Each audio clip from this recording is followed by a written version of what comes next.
ist erschienen, täglich fast zu ihr gekommen und hat ihr seine Mitteilungen erzählt, stundenlang. Und sie hat alles aufgenommen wie ein kleines Kind. Ganz einfach, vertrauensvoll. Es ist ihr geliebter Jesus, ihr Leben, ihr Ein und Alles. Und er erzählt ihr jetzt, er öffnet das Innerste seines Herzens und vertraut ihr Dinge an, die kein Mensch zuvor gehört hat. Und so wird es uns auch ergehen, wenn wir zum ersten Mal oder vom göttlichen Willen hören, wenn wir umso mehr entdecken. Es sind immer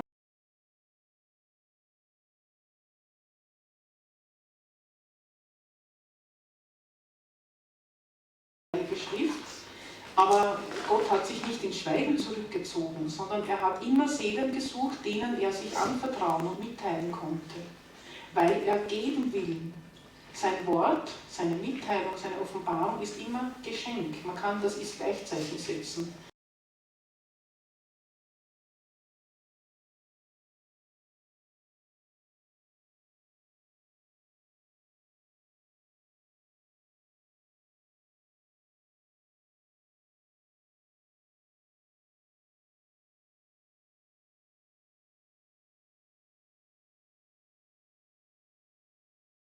Und wächst.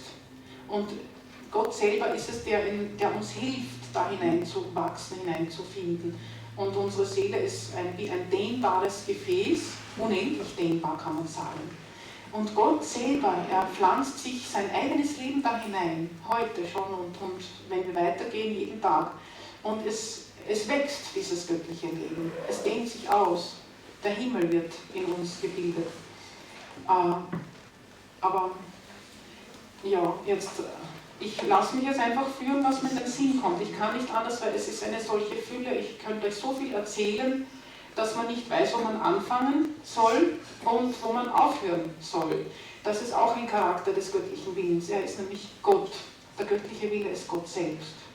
Und Gott ist ewig. Er hat keinen Anfang und kein Ende. In der Erlösung, da haben wir gewusst, da gibt es die Heilige Schrift, da gibt es die Sakramente, da gibt es die Lehre der Kirche, das ist klar strukturiert, das hat Anfang und Ende. Das kann man relativ leicht vermitteln. Katechismusunterricht und dann weiß man Bescheid. Beim göttlichen Willen ist das nicht so. Wir können da nur wie uns hineinwerfen in den Ozean und wir gehen unter, hoffentlich, und verlieren uns darin mehr und mehr. Es ist darum auch schwer, am Anfang etwas so handlich Fassbares mitzugeben. Aber jetzt komme ich eben auf ich habe da einen Artikel gefunden im Internet von einem Joseph Tonelchen, ich weiß nicht genau, wie man den schreibt, 2016, über die Wiederkunft Christi. Da hat er einiges von 12 großen Heiligen zusammengetragen, was die darüber sagen. Warum komme ich auf dieses Thema Wiederkunft Christi? Die Gabe des Lebens im göttlichen Willen ist nämlich genau der Weg, den Jesus gewählt hat. Auf diese Weise vollzieht er seine Wiederkunft. Wer diese Gabe annimmt in seinem Innern, der nimmt Christus auf in seiner Glorie, der wiederkommt. Verborgen. In Luisa hat das begonnen. Die Wiederkunft Christi hat in Luisa begonnen. Das haben einige Priester gesagt. Also das ist nicht nur, dass ich jetzt so etwas interpretiere, sondern zum Beispiel Don Pablo Martin Sanguiao aus Italien. Im Internet gibt es vieles von ihm, Vorträge, auch Bücher, die kann man im PDF herunterladen. Das ist halt alles auf Italienisch. Dieser Priester zum Beispiel hat es gesagt, oder auch Vater John Olin Brown aus Texas, er ist leider verstorben, oder er ist verstorben, 2016, glaube ich, im August. Er hat auch darüber gesprochen. Da gibt es im Internet die Seite Queen of Light. Ja, Queen of Light, das ist seine Gebetsgruppe in Texas. Er war Cowboy und hat sich in den 80er Jahren, er war bei den Mormonen oder irgendeine christliche Splittergruppe und ist dann zur katholischen Kirche gekommen. Dieser Cowboy wollte dann Trappist werden, so glaube ich war es. Und dann irgendwie ist er auf die Schriften der Luisa gestoßen, dann hat er alles andere sein gelassen. Er ging nach Süditalien.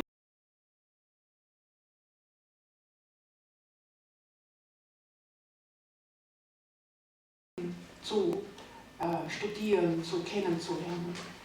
Und der hat auch interessante Beiträge da im Internet stehen, eben auch über die Wiederkunft Jesu. Und so ja, es gibt ja schon viele Heilige von den Vätern an, die darüber gesprochen haben, die Offenbarungen empfangen haben, über dieses wunderbare, ersehnte Ereignis, das ja der heilige Paulus schon für sich erwartet hatte vor 2000 Jahren. Damals war die Zeit noch nicht reif, es musste zuerst die Erlösung wachsen. Das heißt, das Reich der Erlösung musste bekannt gemacht werden, sich ausbreiten nach Rom und in Europa, über die ganze Welt. Und die Kirche musste in der Erkenntnis Christi heranreifen. Die Christen mussten zuerst einmal sich festigen im Guten, in den Tugenden, im Empfang der Sakramente und in der Erkenntnis, einfach in der Erkenntnis Gottes und seines Willens heranreifen. Und es dauerte fast 2000 Jahre, bis Luisa Piccarreta dann in der Lage war, diese Gabe zu empfangen. Und in dieser Gabe vollzieht Gott, verwirklicht er seine Wiederkunft. Der göttliche Wille führt nämlich herbei erstens die Auferstehung der Seele, schon auf Erden, nicht erst in der Ewigkeit. Bis jetzt hat man ja geglaubt, naja, Auferstehung der Seele, also Auferstehung, das ist erst, wenn der Sargdeckel zugeklappt ist. Nein, das ist jetzt schon auf Erden. Und Auferstehung des Leibes. Es gibt Stellen bei Luisa Piccarreta, wo das klar gesagt wird, mehrere. Jesus sagt, der göttliche Wille wird die Auferstehung der Seele schenken und das ist bei Luisa geschehen und bei allen, die diese Gabe in Besitz nehmen. Da muss ich jetzt auch noch kurz einfügen, wir nehmen die Gabe, wir können sofort einsteigen, aber wir nehmen sie nicht gleich in Besitz. Wenn wir die Gabe in Besitz nehmen, dann kommt es zur Auferstehung der Seele. Das heißt, die Seele wird konsekriert, kann man sagen. Es ist die reale Gegenwart der Seele Jesu in dieser Seele. Die Seele wird buchstäblich konsekriert in einen zweiten Jesus, kann man sagen. Und es wird zur Auferstehung des Leibes führen, diese Gabe. Also ist es die Wiederkunft Jesu. Der Leib wird dann auch konsekriert werden in den Leib Christi. Das ist nichts anderes. Unsere leibliche Auferstehung wird das sein. Konsekration in den Leib Christi. Also eine totale Vereinigung, Verschmelzung mit Christus. Lebende Hostien können wir jetzt schon sein, wenn wir die Gabe besitzen, wenn die Seele konsekriert ist. Das ist nichts anderes als eine lebende Hostie zu sein, die sich ständig Gott hingibt. Und es wird enden mit diesem vollen Triumph der Auferstehung des Leibes. Also Christus kommt auf diesem Weg in die Welt. Und das ist eben das Thema jetzt meines ersten Vortrags in diesem Artikel aus dem Internet, den ich mir ausgedruckt habe. Es gibt etliche Heilige, die darüber gesprochen haben.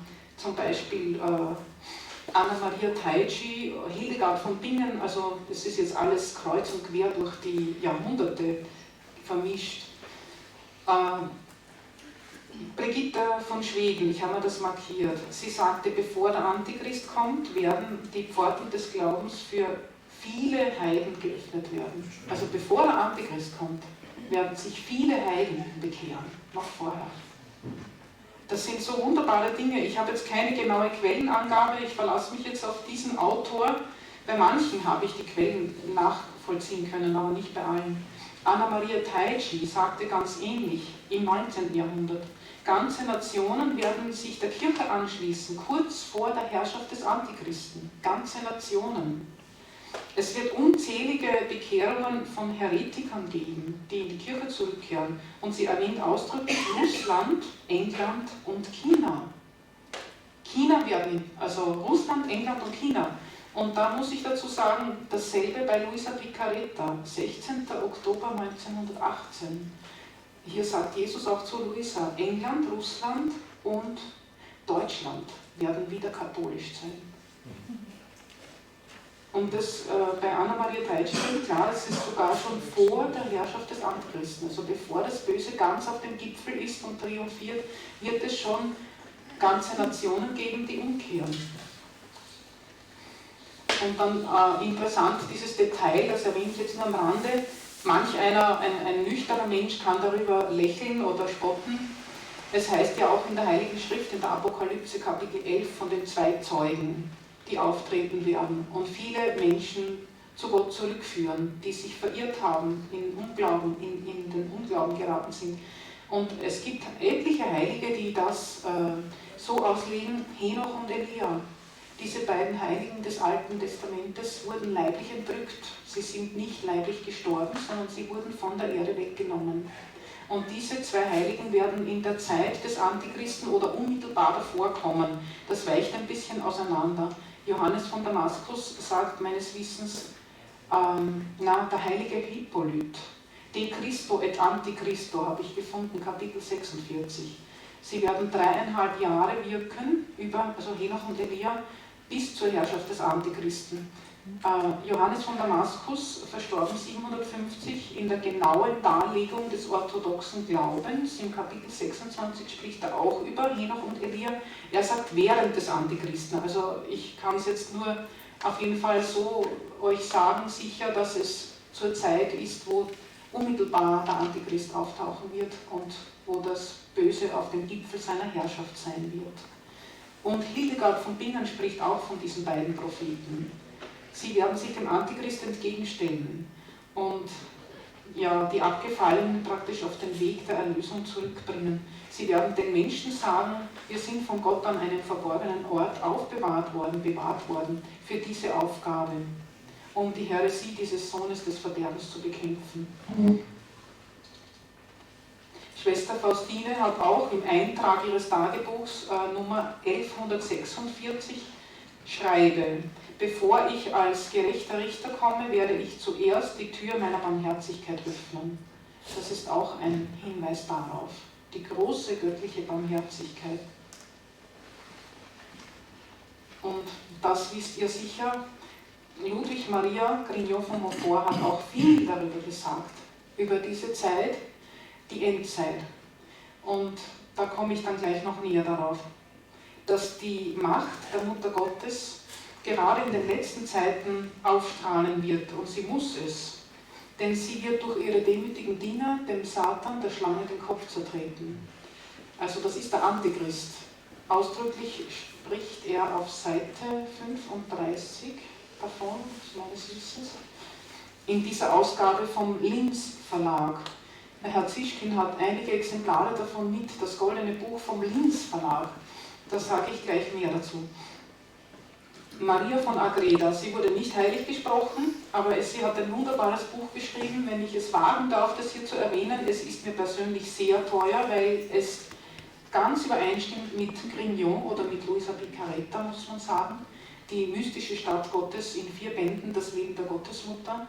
Und hier spricht sie auch an mehreren Stellen.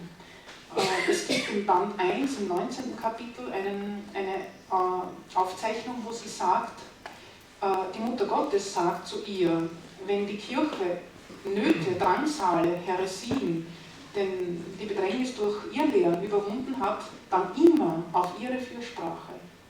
Also alle Nöte und Drangsale wurden immer durch die Mutter Gottes überwunden. Und würden die Herrscher dieser Welt sich ganz der Mutter Gottes weihen, also praktisch alles auf sie setzen und die Andacht an die Mutter Gottes verbreiten auf der ganzen Welt, dann würden sich alle Christen zu einem guten Christenleben bekehren, das allein ist ja schon einmal notwendig, und darüber hinaus alle heidnischen Völker. Und genau das sagt Grignon, also es ist auf den Wortlaut, man könnte, wenn ich diese Stelle vorlesen würde, das wäre würde man genau im Goldenen Buch wiederfinden. Durch Maria begann die Erlösung und durch ihre Fürsprache wird sie vollendet werden. Grignon spricht das mehrmals aus im Goldenen Buch.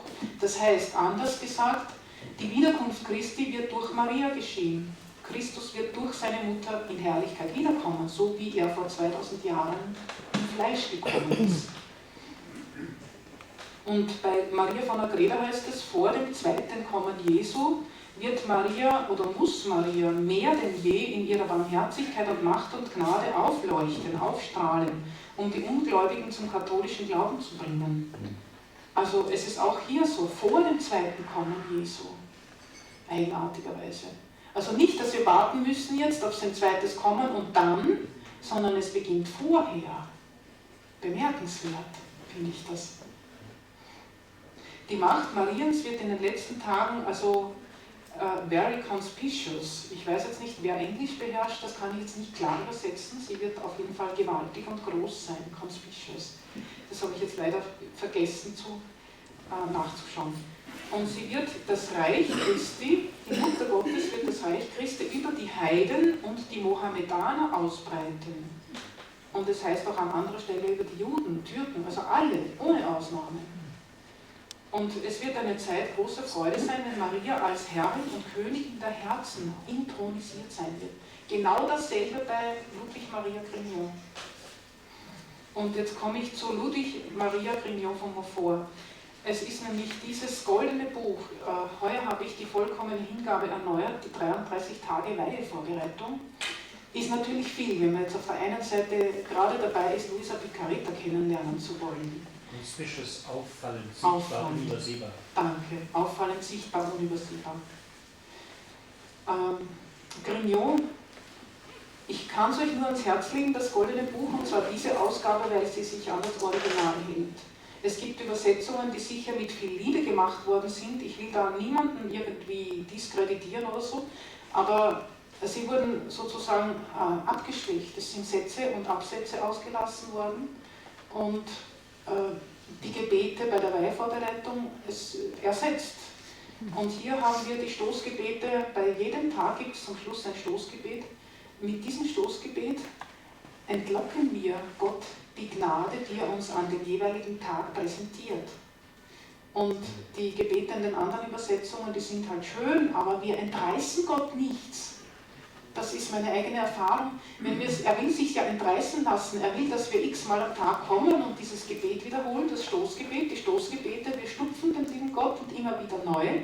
Er will es so, dass wir hartnäckig und ausdauernd werden, dass wir die Ausdauer lernen. Das ist genau das, was wir im göttlichen Willen brauchen. Und er will uns ja alles geben, aber er will, dass wir bitten, dass wir immer wieder bitten, dass wir immer wieder kommen, dass wir beharrlich sind. Auf diese Weise lehrt er uns die Stabilität. Und die brauchen wir, um im Guten stabil zu sein, um mit seinem Willen übereinzustimmen. Und wenn wir mit seinem Willen übereinstimmen lernen, immer mehr konform gehen, dann kann er uns auch eines Tages die Gabe des göttlichen Willens überreichen, als Besitz.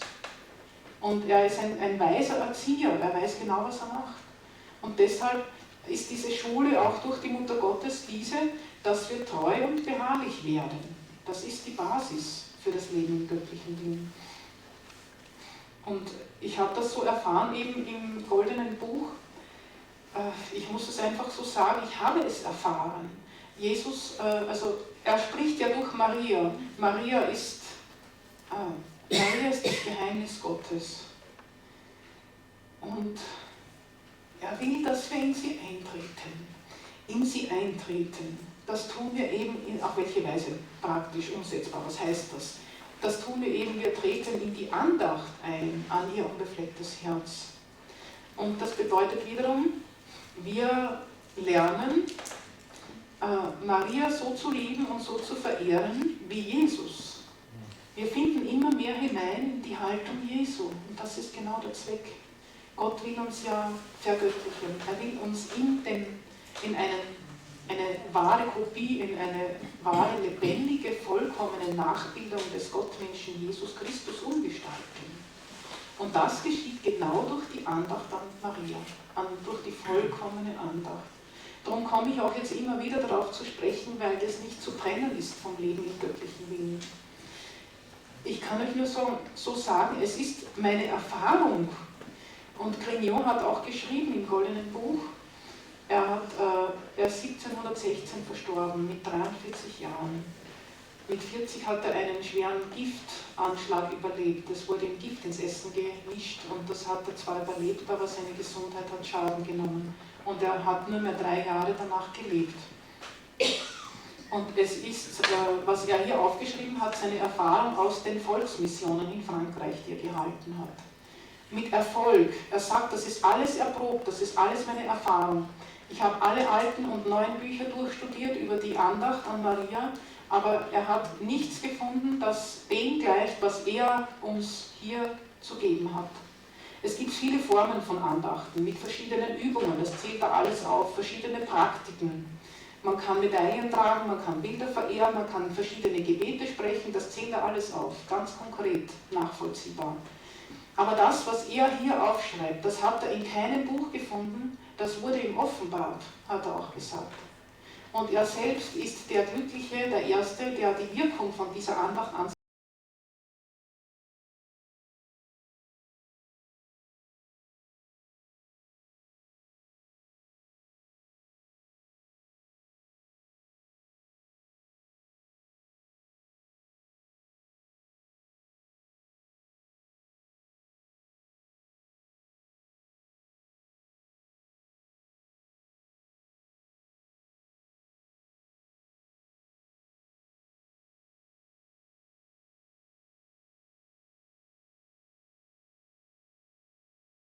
handeln wie Maria. Sie wird umgestaltet in Maria derart, dass sie beginnt, Maria zu sein. Maria sein.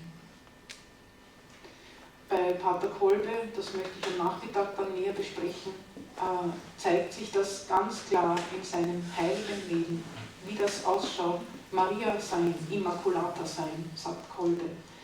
Und Grignon hat das eben auch an sich erfahren.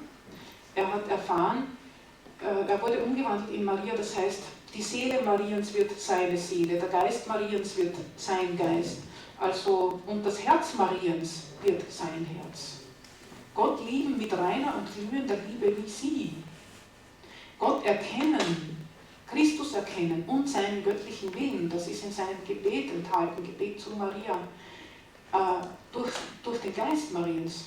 Die Seele empfängt den Geist Mariens und wird umgewandelt in Maria. Sie erkennt Christus, wie Maria es tut. Sie erkennt den göttlichen Willen so klar, wie Maria es tut. Sie empfängt die Seele Mariens, die Seele Mariens. Das heißt, jetzt ist mir momentan entfallen, das Herz Mariens, Gott zu lieben, ja, Gott zu preisen, wie Maria. Die Seele Mariens bedeutet, die Seele beginnt, Gott zu preisen. Meine Seele preist die Größe des Herrn. Also die Größe Gottes immer mehr zu erkennen. Und ja, wir wissen, Lobpreis lenkt uns von unserer eigenen Armseligkeit ab, öffnet den Blick für die Größe Gottes. Und wir können nicht anders als immer mehr ihn zu preisen. Wir treten ein in den Lobpreis. Also in der ersten Stufe werden wir umgestaltet innerlich in Maria. Wir verlieren uns in Maria. Er spricht davon, sich in Maria verlieren, weil Hingabe, vollkommene Andacht bedeutet, dass wir den Blick von uns abwenden und auf Maria schauen. Und auf diese Weise erkennen wir sie nach und nach immer besser.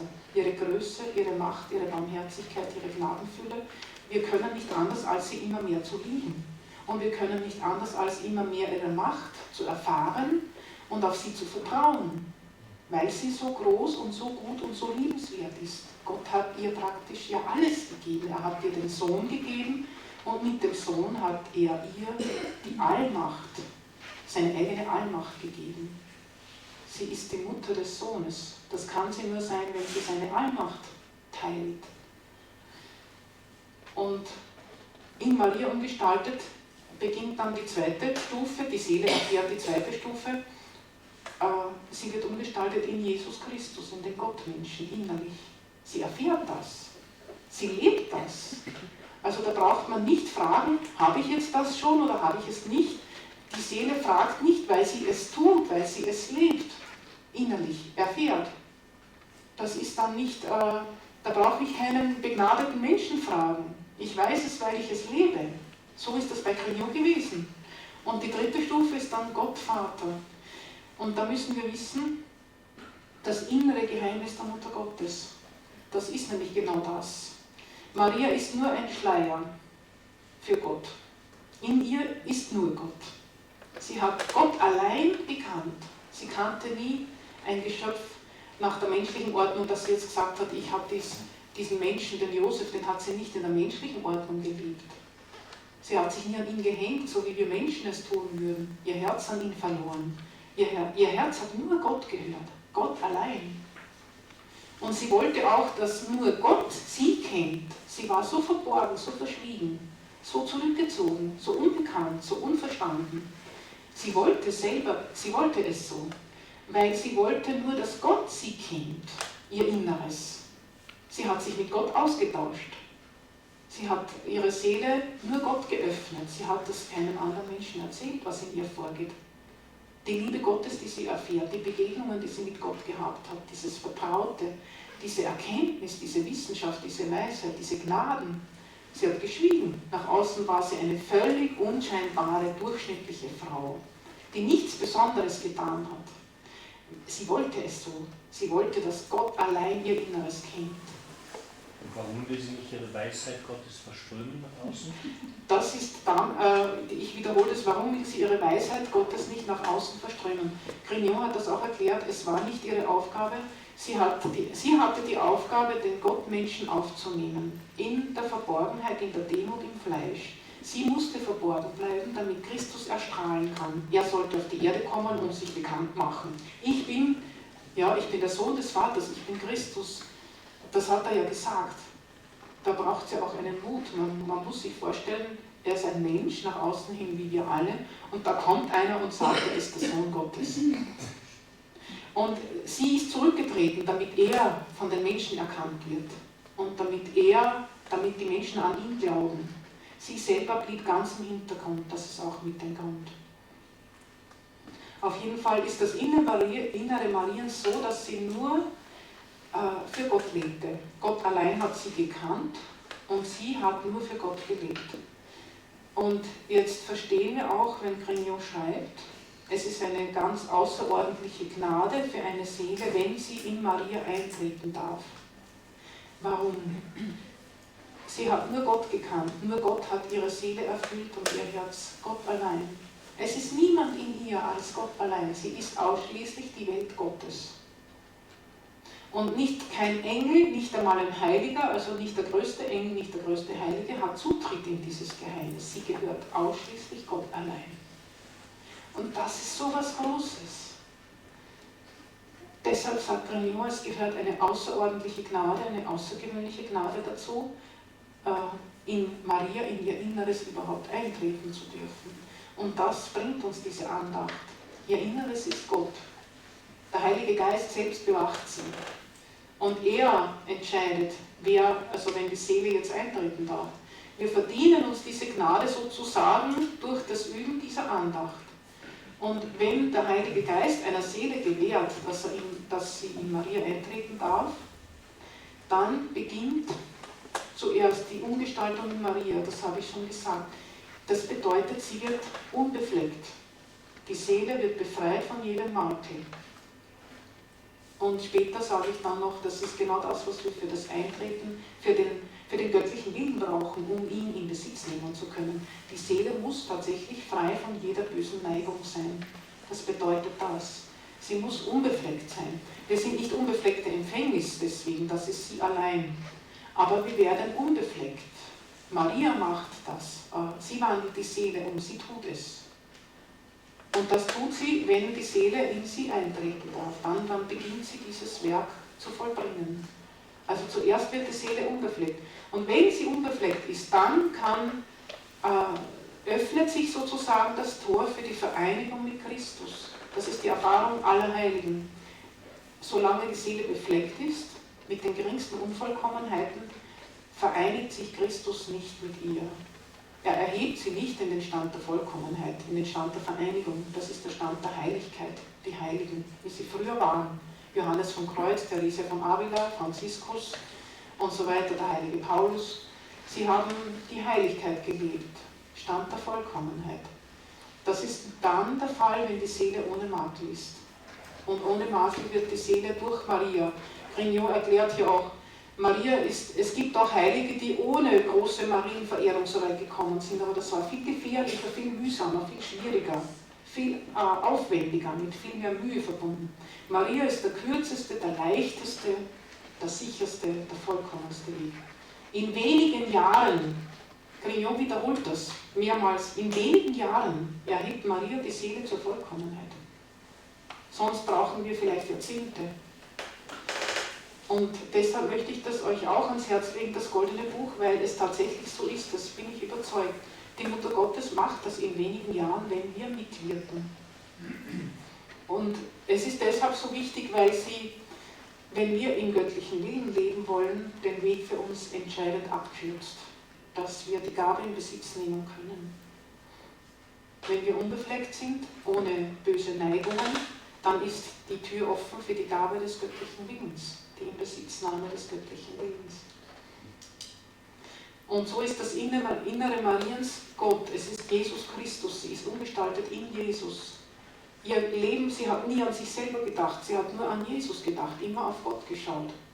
Und wenn die Seele das Leben Jesu erfährt, auf dieser Stufe Jesu zu leben beginnt, dann öffnet sich für sie schon die nächste Tür. Sie sieht schon praktisch aufleuchten, den Vater. Und warum den Vater? Weil Christus hat ja auch nicht für sich gelebt.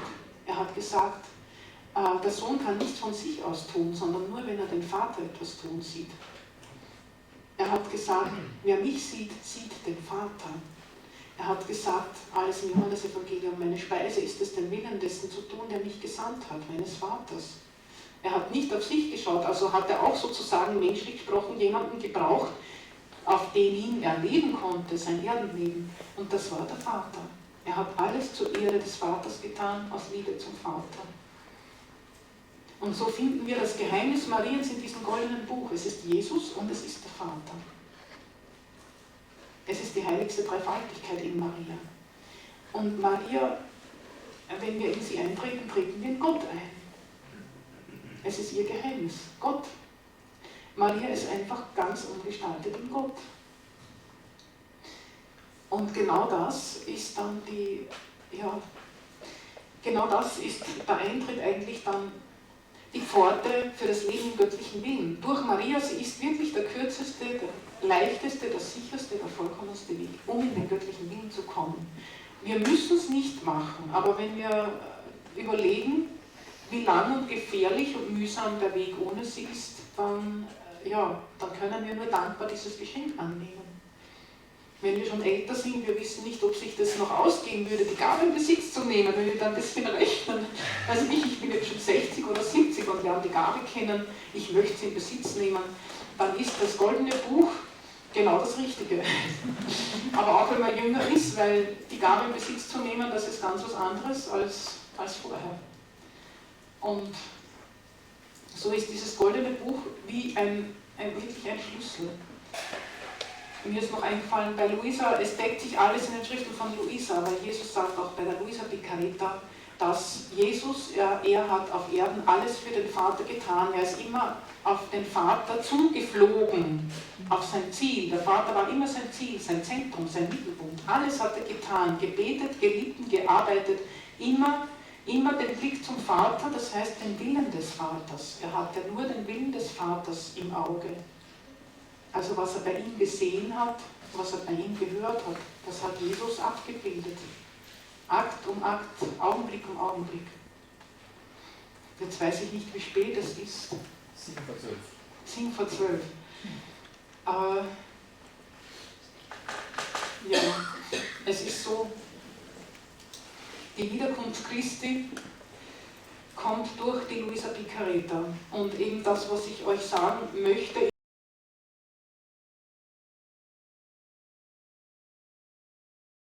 erfahren. Das heißt, das goldene Buch ist einfach die Mutter Gottes, die uns ihre Hilfe hier anbietet. Und jetzt wollte ich noch was sagen, jetzt ist es weg. Ja, momentan ist es weg. Darf ich da eine Frage stellen? Wir haben jetzt hier über das Internet eine Frage bekommen, von welchem Autor ist diese Version? Kannst du vielleicht kurz sagen? Die Übersetzung? Ja. Das weiß ich nicht. Es ist der Linz Verlag, aber ohne Angabe eines, ich schaue jetzt schnell nach. ISBN-Nummer? Ja, na, das habe ich jetzt nicht da. Gebhard Linz Verlag in Vorarlberg. Na, müssen wir nachschauen. Danke.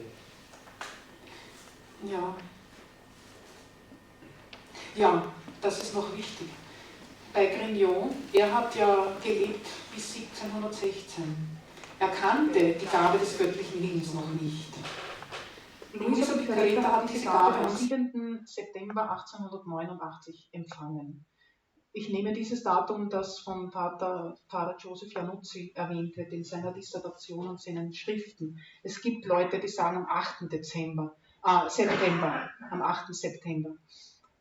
Es ist jetzt wahrscheinlich sinnlos, sich darüber jetzt aufzuhalten. Vater Januzzi sagt 7. September 1889 und an diesem Tag wurde Luisa mit dem göttlichen Willen, das heißt mit Gott, mit der heiligsten Dreifaltigkeit, vermählt, auf eine Weise, dass von da an Gott, die heiligste Dreifaltigkeit, real wirklich in ihr gegenwärtig war, in ihrem Herzen.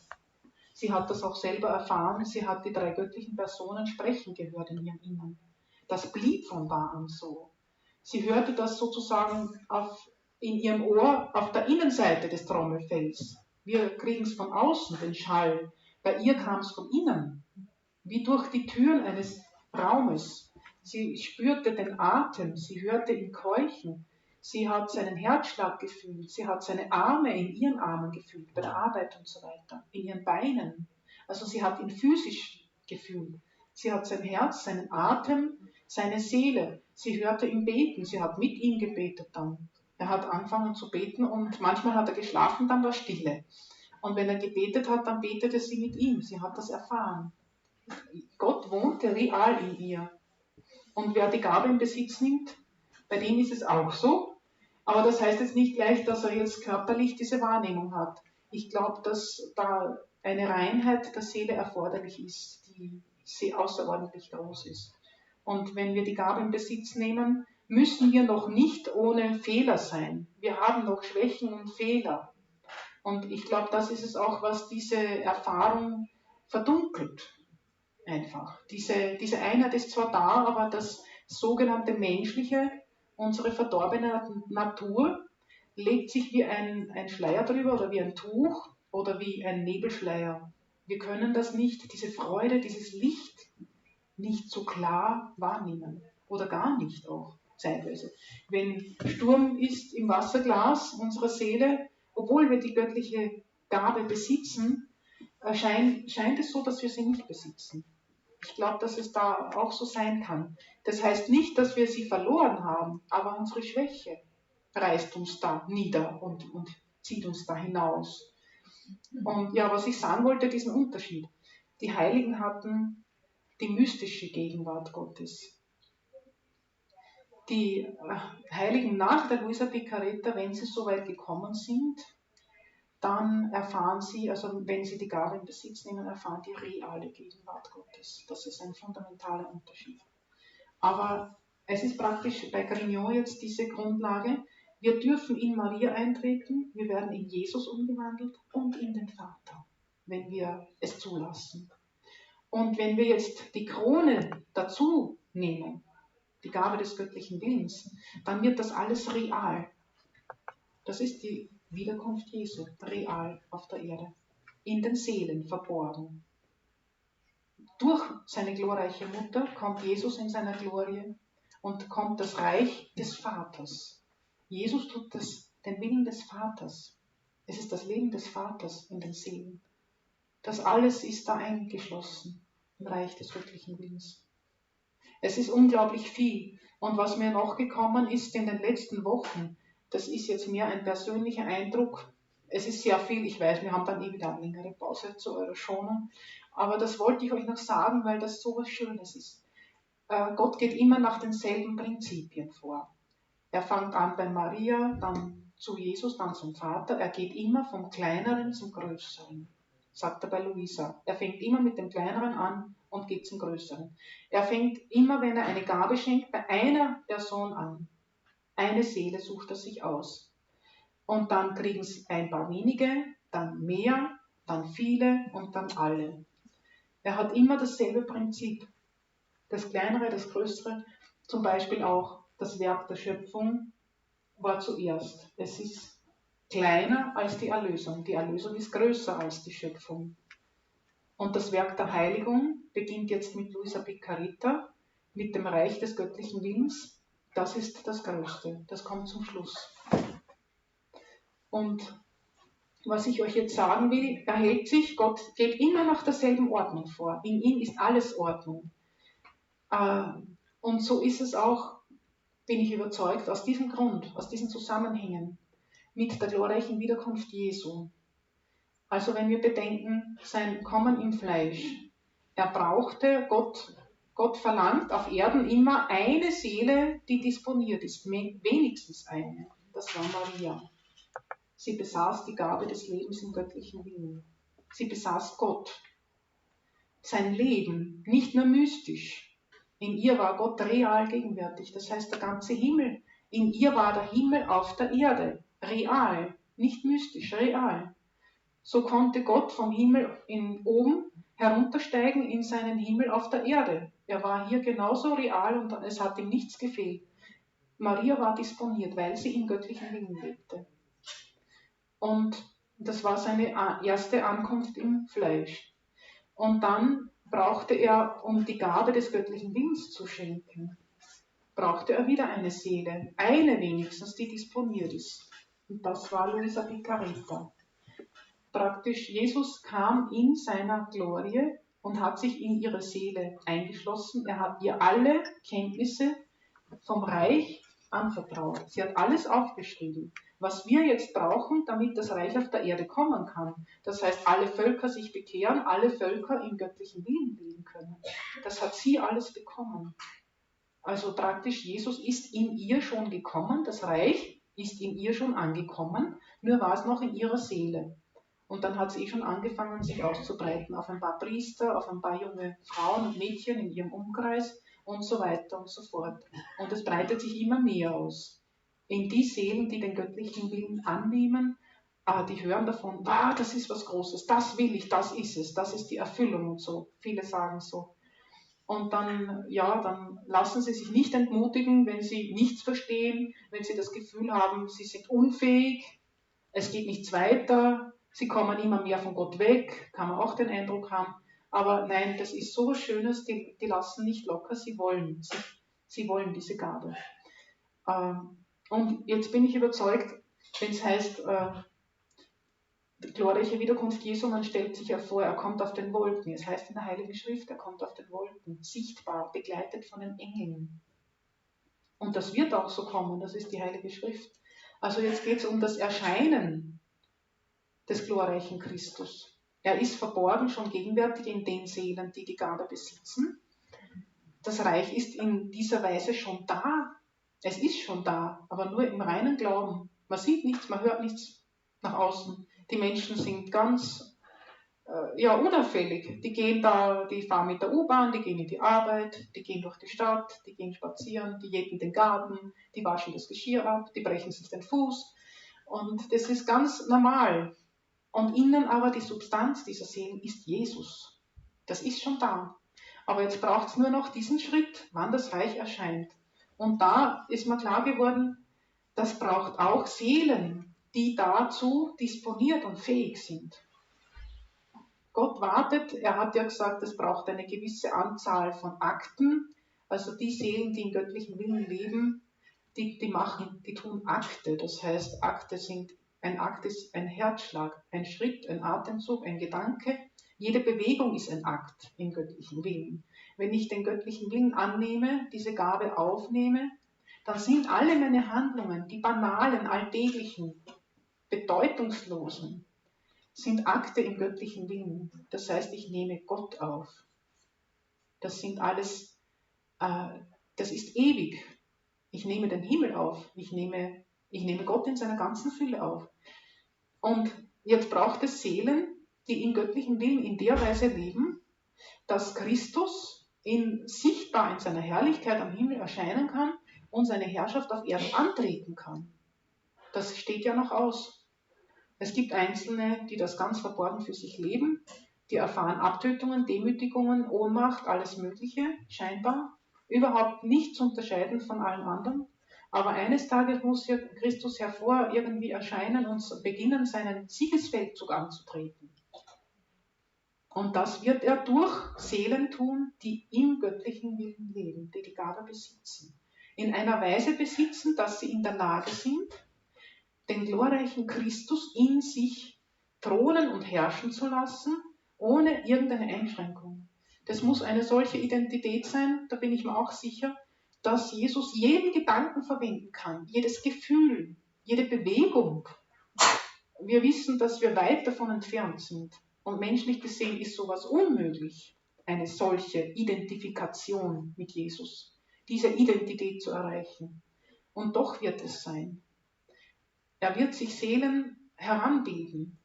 Luisa war die Erste. Sie lebte im Zentrum des göttlichen Willens, das heißt, im Zentrum des göttlichen Willens, sie war so versenkt in Jesus, so verschmolzen, so vereint mit ihm, dass alle ihre Gedanken in ihm waren, in ihm gelaufen sind.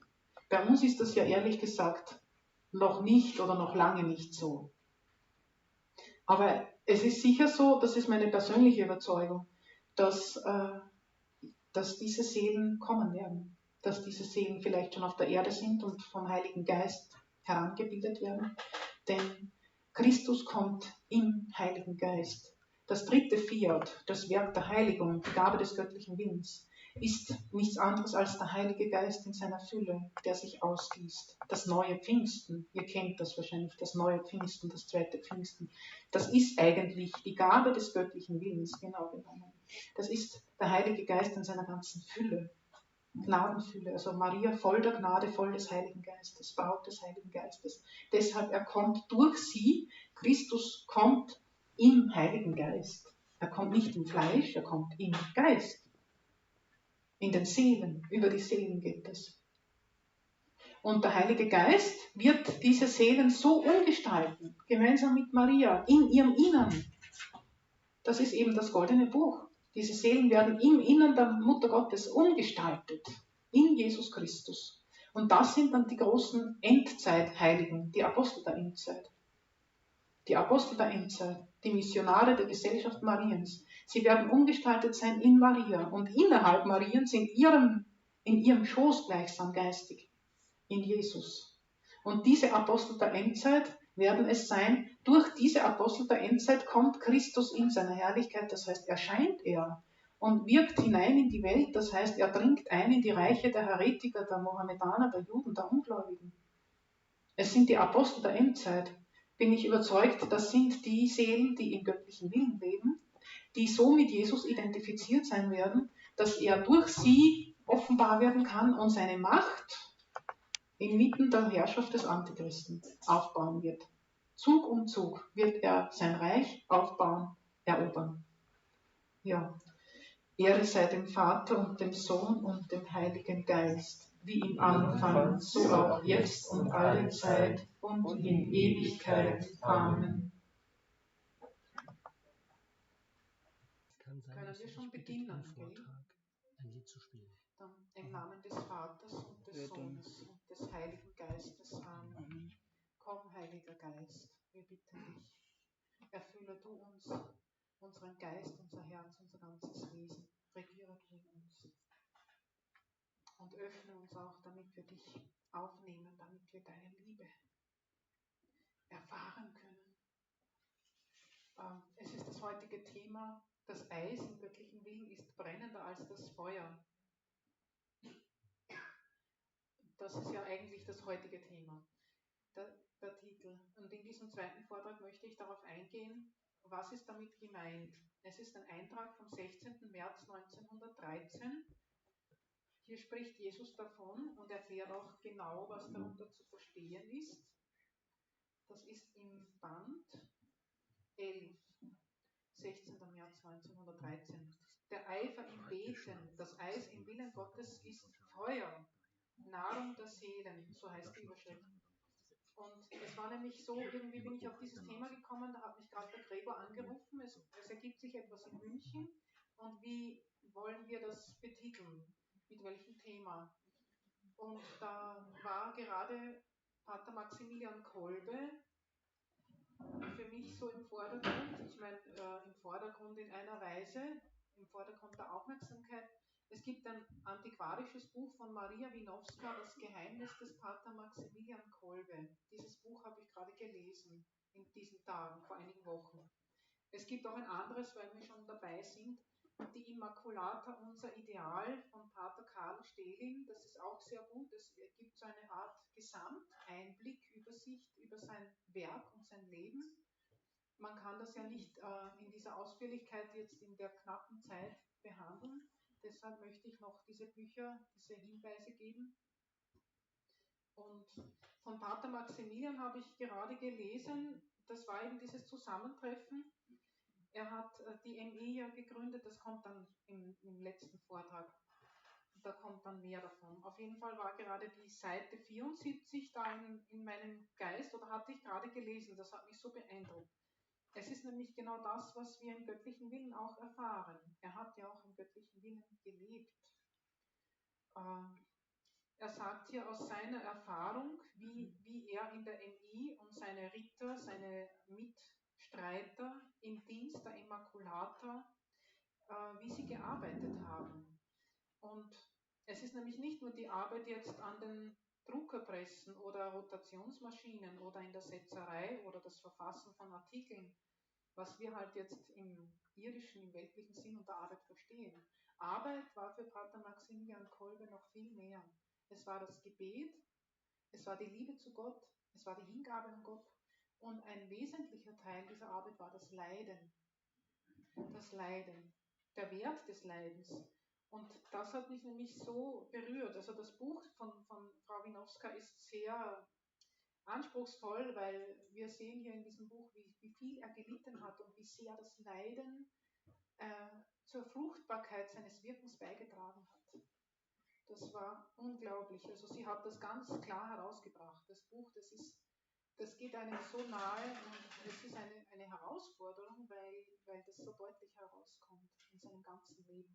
Und er sagt hier, wir werden viel mehr tun, wenn wir in innere und äußere Finsternis getaucht. Also wir sehen gleich, wie sehr uns das alle betrifft. Wer ist nicht einmal in Finsternis getaucht? Wir werden viel mehr tun, wenn wir in äußere und innere Finsternis getaucht sind, dann voller Traurigkeit. Also wenn wir das gut zuhören, ich glaube, da findet sich jeder auch darin, in die Finsternis getaucht, in die Traurigkeit, erschöpft.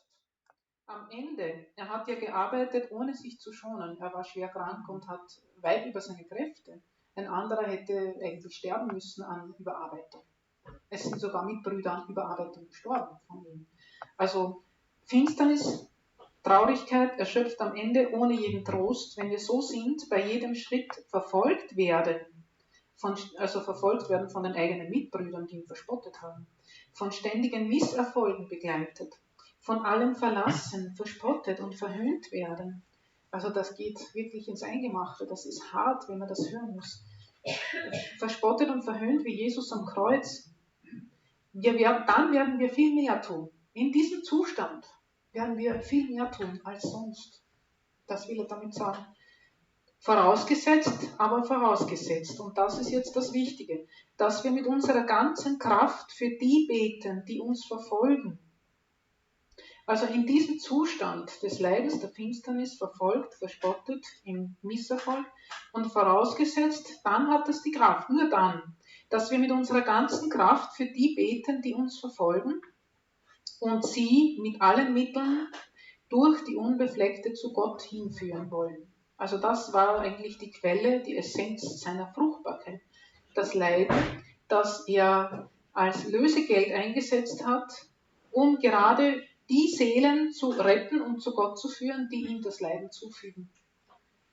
Das ist heroisch, das ist heldenhaft. Und darum sagt auch Frau Winowska, Ritter der Immaculata zu sein, bedeutet definitionsmäßig Helden der Liebe zu sein. Und dann kam eben der Anruf von Gregor und ich habe dann im Buch des Himmels nachgeschaut, oder das war in diesem Zusammenhang, wie werden wir den Titel wählen? Und dann kam eben genau, dann habe ich diese Stelle aufgeschlagen, der Eifer im Beten, das Eis ist brennender als das Feuer. Und dann im Lichte von Pater Kolbe habe ich dann erst verstanden, vor vielen Jahren, also vor 10 Jahren, 15 Jahren habe ich diese Stelle übersetzt und nicht verstanden. Und darum, ich lese euch ein Stück vor und dann versuche ich zu erklären aus meiner heutigen Einsicht, die der Himmel mir geschenkt hat.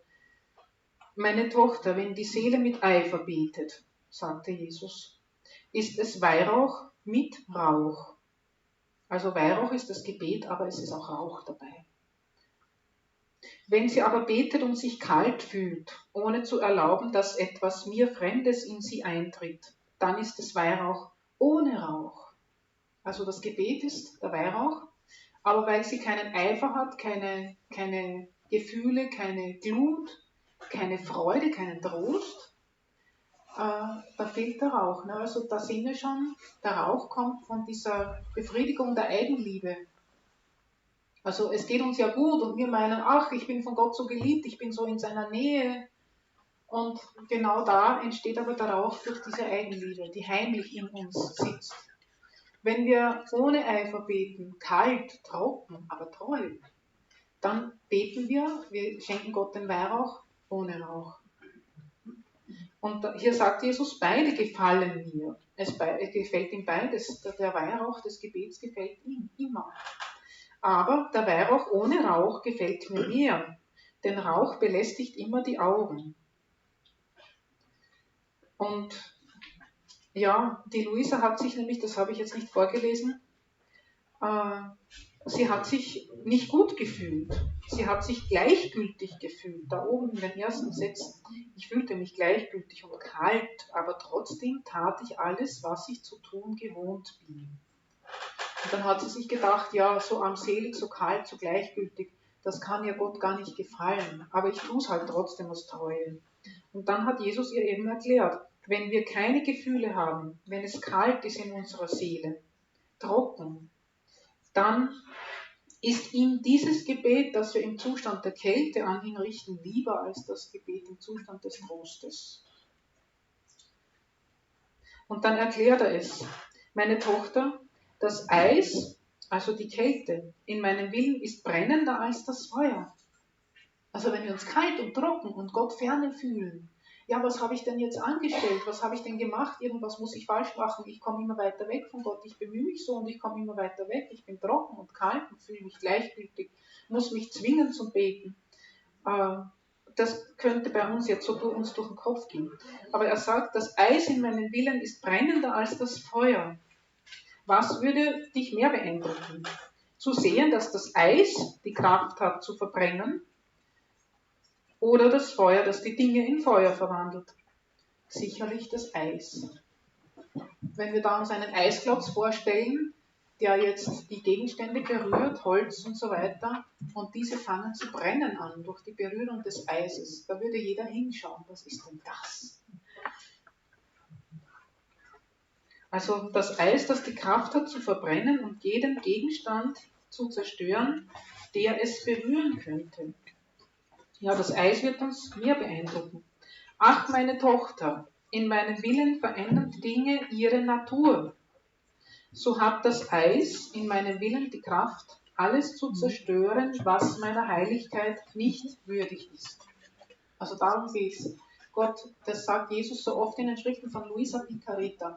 Er reinigt die Seele von allem, was menschlich ist, was nicht heilig ist, was verdorben ist. Im Goldenen Buch gibt es da auch ein paar Seiten, die das ganz klar vor Augen führen. Gott kann sich ja mit der Seele nicht vereinigen, solange sie nicht ganz rein ist.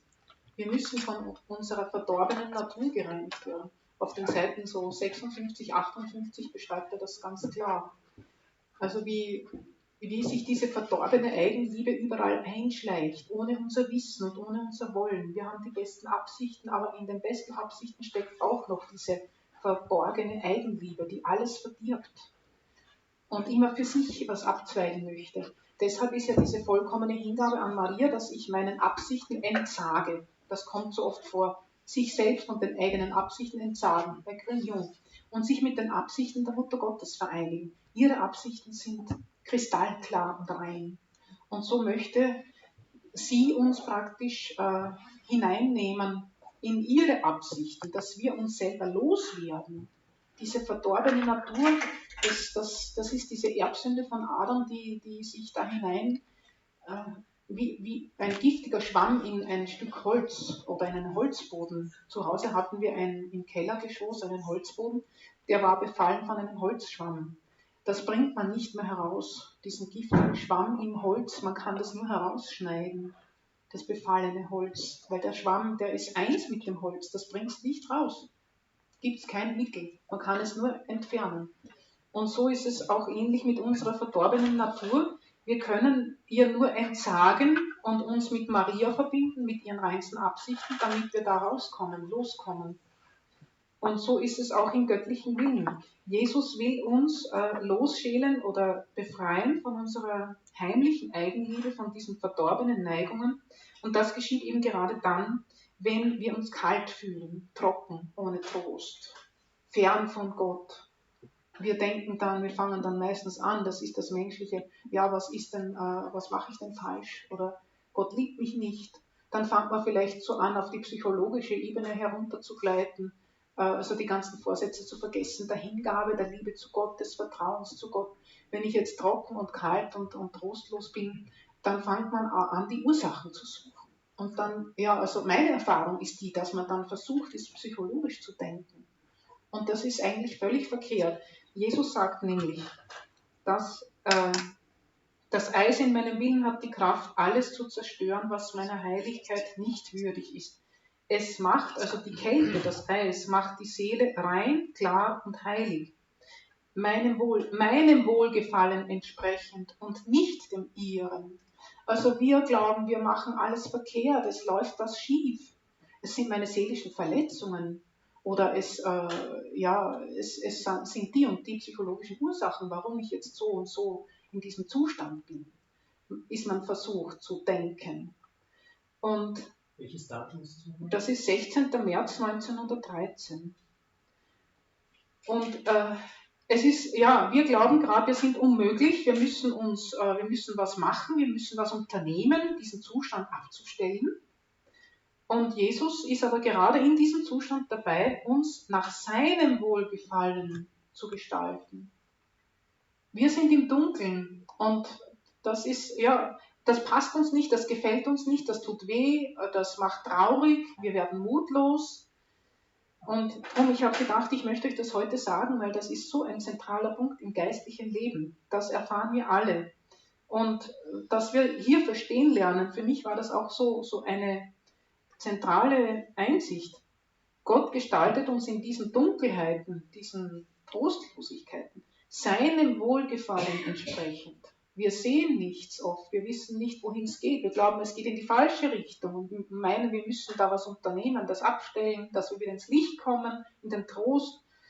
Und ja, eigentlich zerstören wir dann seine Arbeit. Und er sagt das hier auch, das ist die Blindheit der Geschöpfe. Und auch derer, die gut genannt werden, wenn sie sich kalt fühlen, armselig, schwach, bedrückt und anderes. Also gerade dann, wenn es uns schlecht geht, könnte man ganz einfach auf Deutsch sagen. Und jetzt ist eben das, was ich vorhin erwähnt habe. Und je schlechter sie sich fühlen, umso mehr verstricken sie sich in ihren Willen. Also sie verstricken sich in ihren Willen, alles auf der menschlichen Ebene, alles auf der natürlichen Ebene, meine Psyche, meine Verletzungen, meine Vergangenheit und meine schlechten Erfahrungen, die das und das jetzt alles verursacht haben und jetzt diese Begegnung und jenes Ereignis hat das wieder alles aufgewühlt und ausgelöst und neu. Es ist wahrscheinlich oft so, dass es auch so läuft, das ist aber nur die Oberfläche. Gott verwendet ja die Geschöpfe und die Situationen und unsere Seelenzustände, um uns zu formen und zu reinigen. Und jetzt ist es für uns eben so wichtig, dass Gott wirken kann, dass wir ihm sein Werk nicht zerstören, dass wir nicht auf dieses natürliche Niveau heruntergleiten, auf die Psychologie. Je schlechter sie sich fühlen, umso mehr verstricken sie sich in ihren Willen, also auf den menschlichen Willen fixieren sie sich, auf die menschliche Ebene begeben sie sich und weben sich das Labyrinth, um sich noch mehr in ihre Übel einzuhüllen. Das bedeutet, sie weben sich das Labyrinth, bedeutet, wir denken nur mehr menschlich. Wir sehen nur mehr unsere Psyche und unsere Leiden und suchen die Ursachen, warum und wieso. Und wir sehen unsere Armseligkeit und beweinen uns selbst. Da gibt es auch diese Einträge von Luisa, wo sie das beschreibt. Sie sieht eine Person mit einem dunklen Tuch über dem Kopf, sie geht gebeugt und wankend, schaut immer auf sich selbst und nicht hinauf in den Himmel, sie schaut nicht auf Gott, sondern sie betrachtet sich selbst, ihre eigenen Armseligkeiten, Schwächen, Fehler, ihr Elend. Sie wird immer trauriger, immer mutloser und immer schwächer. Also es wird nur noch schlimmer. Wenn wir da auf diese Ebene heruntersteigen, auf die menschliche, die psychologische, dann verstricken wir uns immer noch mehr in dieses Labyrinth. Und dann sagt er was Interessantes. Sie verstricken sich, anstatt einen Sprung in meinen Willen zu machen, wo sie das Eis als Feuer finden würden. Ich lese jetzt einmal den Satz fertig. In der Armseligkeit den Reichtum, in der Schwäche die Stärke, in der Bedrückung Freude. Also das geschieht durch diesen Sprung in den göttlichen Willen. Das muss ich dann auch erklären, was da gemeint ist. Wie springe ich in den göttlichen Willen hinein? Also wenn wir in den göttlichen Willen hineinspringen, dann finden wir das Eis als Feuer, die Armseligkeit als Reichtum. Also praktisch, sie verbirgt den Reichtum. In der Schwäche finden wir die Stärke, in der Bedrückung die Freude. Wie ist das denn möglich? Also das möchten wir ja alle. Einen Sprung machen und wir entdecken dann in der Bedrückung die Freude, im Eis das Feuer. Und wie machen wir diesen Sprung? Und soweit ich das jetzt erkennen kann, also damals, wie ich es übersetzt habe, habe ich es überhaupt nicht verstanden. Ich habe mir gedacht, ja, wenn ich wüsste, wie das geht. In den göttlichen Willen springen heißt eben dieses Geheimnis von Grignon, sich selbst entsagen, sich selbst vergessen. Einen Satz habe ich auswendig gelernt aus dem Goldenen Buch, wo er sagt, vergiss alles und schau auf deine gute Mutter, die barmherzig über dich wacht, um dich in allem und durch alles mit Jesus zu vereinigen. Und das ist eigentlich dieser Weg. Vergiss alles, das heißt alles, was um mich herum ist. Nicht, dass ich jetzt die Augen verschließe und Weltflucht, sondern es heißt, mich selbst vergessen. Den Blick von mir selber abwenden, von meinem Elend und den Blick auf Gott richten. Also bei Grignon auf Maria. Er hat immer Maria als seine Bezugsperson. Und das auch aus gutem Grund. Aber das würde jetzt zu weit führen. Aber das heißt, ein Sprung in den göttlichen Willen machen, heißt jetzt meinen Absichten entsagen. Ich habe meine Vorstellungen, meine Wünsche. Das ist alles auf der menschlichen Ebene. Meine Verletzungen, meine Erinnerungen. Wir haben der eine mehr Verletzungen, der andere weniger. Der eine ist sensibler, der andere weniger sensibel. Wir gehen alle ganz verschieden damit um. Wir sind geprägt durch unsere Vergangenheit, eindeutig sicher, durch die Familie. Das ist ja alles, das hinterlässt ja alle Spuren. Aber das ist im göttlichen Willen, kann uns nichts davon einschränken und nichts davon behindern. Ganz egal, wie unsere Vergangenheit war, unser Elternhaus war, unser Eheleben, was wir im Beruf erlebt haben, welche Verletzungen wir haben. Im göttlichen Willen spielt das alles keine Rolle, letztlich.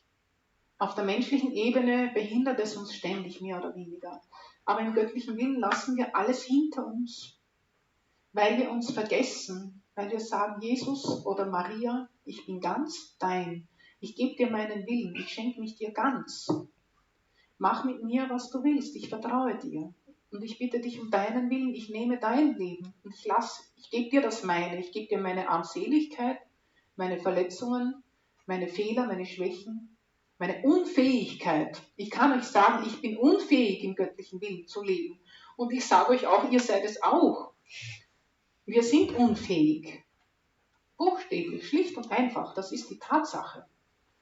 Aber wir können diesen Schritt tun, diesen Sprung in den göttlichen Willen, dass wir sagen, Jesus, ich gebe dir meinen Willen, ich gebe dir mein ganzes Sein, mein ganzes Leben. Und bitte gib du mir dein Leben, gib du mir deinen Willen, deine Liebe. Und dann geschieht dieses Wunder. Es ist vielleicht nicht so, dass wir das jetzt gleich auf Anhieb so erleben und erfahren, jetzt lesen wir das und das wollen wir umsetzen. Aber ich glaube, es ist doch die Erfahrung, wenn wir beharrlich sind auf dem Weg der Hingabe, dass es uns leichter wird und dass wir dann durch die Hilfe von oben, den Heiligen Geist, durch die Mutter Gottes, das Licht bekommen in unserem Geist, dass wir innerlich den Weg wirklich finden in dieser Hingabe und dass wir es dann erfahren. Und so konnte Pater Kolbe für die beten mit ganzer Kraft, die ihm so viel Leiden zubereitet haben. Gerade für die und in einer Freude. Also er hatte dann zugleich das Leiden Das ist ja geblieben, wie es war. Die Verleumdung, die Verspottung, der Misserfolg, die Krankheit, die Not. Aber auf der anderen Seite, er hatte zugleich die Freude und den Frieden. Das kommt dann im 3. Vortrag, da wie er seinen Mitbrüdern sein Testament, sein Geistiges hinterlassen hat. Das ist einfach eine Wucht. Und da sehen wir angewendet im konkreten Leben den göttlichen Willen bei Pater Kolbe. Und so ist es auch für uns möglich. Einfach, wenn wir verstehen, worum es geht, dass wir unseren Willen abgeben, unsere Absichten abgeben, uns selbst vergessen. Es ist natürlich so, wenn wir das jetzt lesen und anfangen zu praktizieren, dann schmeißt uns wieder mal so richtig hinein, dann machen wir einen Bauchfleck. Und es geht immer so auf und ab. Aber wer beharrlich ist, wer nicht aufgibt, dem greift der Himmel so unter die Arme. Und wir erleben das. Es ist sicher so, wir erfahren es, wenn wir es tun, immer mehr. Und Gott wird immer stärker. Sein Leben in uns wächst. Und so sagt Jesus bei Luisa, ich erlaube, dass sie sich so schlecht fühlen. Also ich lasse es zu. Ich lasse es zu, dass ihr euch so schlecht fühlt. Um euch in meinem Willen das Gegenteil von den Übeln zu geben, die ihr habt. Boah, ist das nicht schön? Ich lasse es zu, dass es euch so schlecht geht, dass ihr durch all das hindurch müsst. Traurigkeit, Entmutigung, also kurz davor alles hinzuschmeißen, keinen Weg mehr, ich weiß nicht ein noch aus. Oder das Gefühl auch, ich halte es nicht mehr aus, diese Bedrückung, diese Lasten, die ich zu tragen habe. Ich lasse es zu, sagt er, um euch in meinem Willen das Gegenteil von den Übeln zu geben, die ihr habt. Also die Freude, den Frieden, die Liebe, den Mut, die Zuversicht, einen bedingungslosen, grenzenlosen Glauben, eine grenzenlose Hoffnung, eine totale Hingabe, so wie es die Heiligen leben. Das will er uns geben durch diese Prüfungen oder durch diese Dunkelheiten, durch diese Leiden hindurch. Und er sagt, er klagt dann doch die Geschöpfe, die das nicht ein für alle Mal begreifen wollen, machen meine Pläne über sie zunichte. Weil wir auf der menschlichen Ebene bleiben oder uns, eben wenn wir in die Dunkelheit hineinschlittern, dann ziehen wir uns praktisch den Strick noch selber zu um den Hals und machen es noch schlimmer und verlieren den Mut, wir hadern mit Gott, wir lehnen uns auf, wir können uns selber nicht mehr anschauen, dann wir sind total unglücklich und entmutigt, weil wir uns dann Gott gegenüber so unmöglich verhalten. Das ist ein Teufelskreis.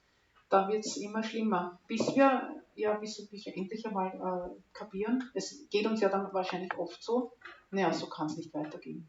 Dann werfen wir uns dann doch Gott in die Arme. Und das können wir ja gleich tun. Natürlich, das fällt uns schwer, aber das lernen wir mit der Hilfe von oben. Und wenn wir auf diese menschliche Ebene uns ziehen lassen, dann machen wir die Pläne Gottes zunichte. Er möchte Heilige aus uns formen, er möchte uns reinigen, wie er da gesagt hat, die Seele wird rein, klar und heilig. Das ist sein Wille und das ist seine Absicht mit diesen Situationen. Und vielleicht lese ich das auch noch vor, weil das so dazu passt, jetzt dieses Gegenteil von dieser Finsternis und Dunkelheit, also das, was er will, was das Leben im göttlichen Willen ist. Meine Tochter, schau, wie sich wie sich die Seele selber nährt, die meinen Willen tut. Und dann hat sie gesehen in diesem Augenblick eine Sonne, die unzählige Strahlen verbreitete. Und die Sonne war so strahlend, dass unsere, die wir am irdischen Himmel sehen, nur wie ein Schatten schien. Und ich sah wenige Seelen hineingetaucht in dieses Licht. Das sind also nur wenige, die wirklich in dem göttlichen Willen leben, die dieses Licht aufnehmen. Ich sah wenige Seelen hineingetaucht in dieses Licht und mit dem Mund an diesen Strahlen, als ob es Brüste zum Saugen wären. So steht es hier. Also sie hängen mit dem Mund an den Lichtstrahlen der Sonne, buchstäblich, und saugen am Licht. Sie saugen die Milch der Liebe Gottes, das Licht der Liebe Gottes. Und ich will euch das nicht, man könnte da Anstoß nehmen an dieser Formulierung, aber so ist es geschrieben, weil das ein ganz starkes Bild ist für diese Realität, dass wir das Licht einsaugen. Und wenn wir jetzt uns hier zusammenfinden und die Schriften von Luisa lesen und hören, dann ist das genau das, was wir tun. Wir saugen an diesen Lichtstrahlen.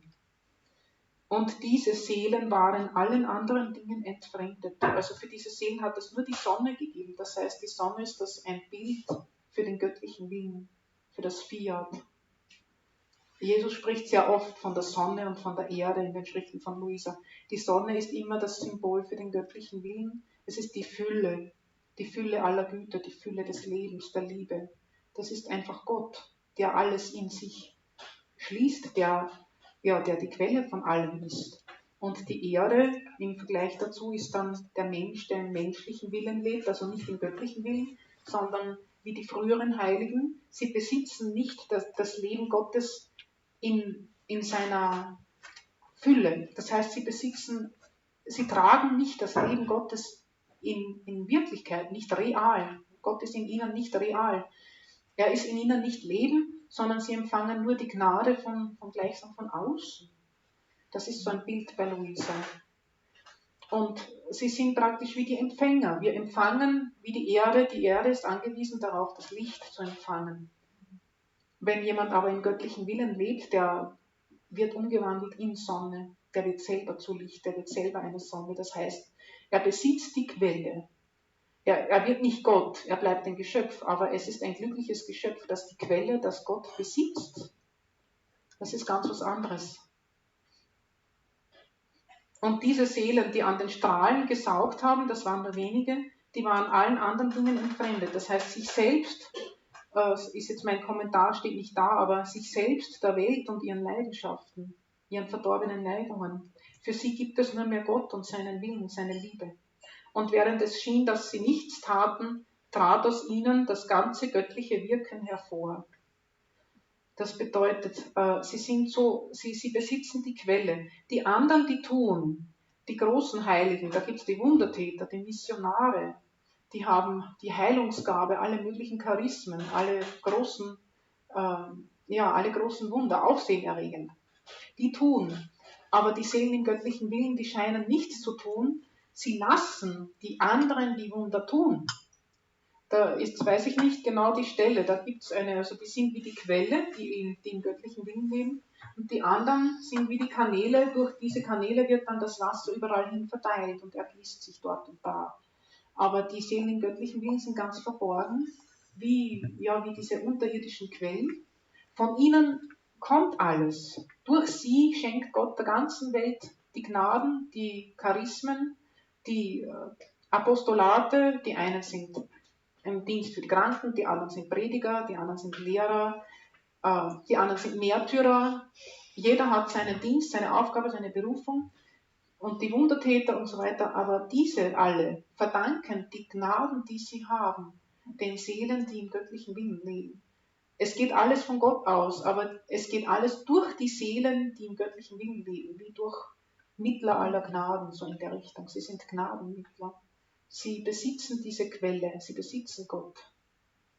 Das sind Geheimnisse, ich kann es jetzt auch nur andeuten. Die anderen Heiligen, die die mystische Gegenwart Gottes haben, sie besitzen nicht die Quelle. Sie sind wie die Erde, die empfängt.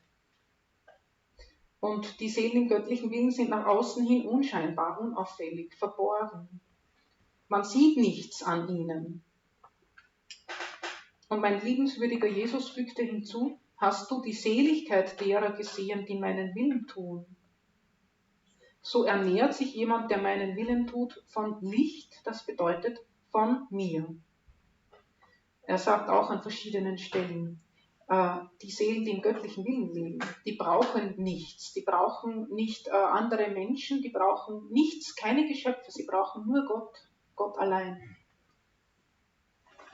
Das Natürliche müssen essen, wir brauchen eine Wohnung, wir brauchen Kleider. Aber die Seele in ihrem Innersten, in ihrem Kern oder in ihrem Grund, in ihrem Zentrum, sie ist in Gott festgemacht und nur in Gott. Und sie braucht nichts, das ist wirklich so, weil sie kann jederzeit sterben, sie kann in die Ewigkeit hinübergehen Und sie berührt nicht einmal das Fegefeuer. So ist eine Seele, die ganz im göttlichen Willen lebt. Sie braucht nichts, sie braucht nur Gott. Sie besitzt ihn schon auf der Erde. Und sie kann ihn im Himmel gar nicht mehr besitzen, als sie es schon auf der Erde tut. Es gibt Heilige, die das auch bezeugen, zum Beispiel Theresia von Kinder Jesu.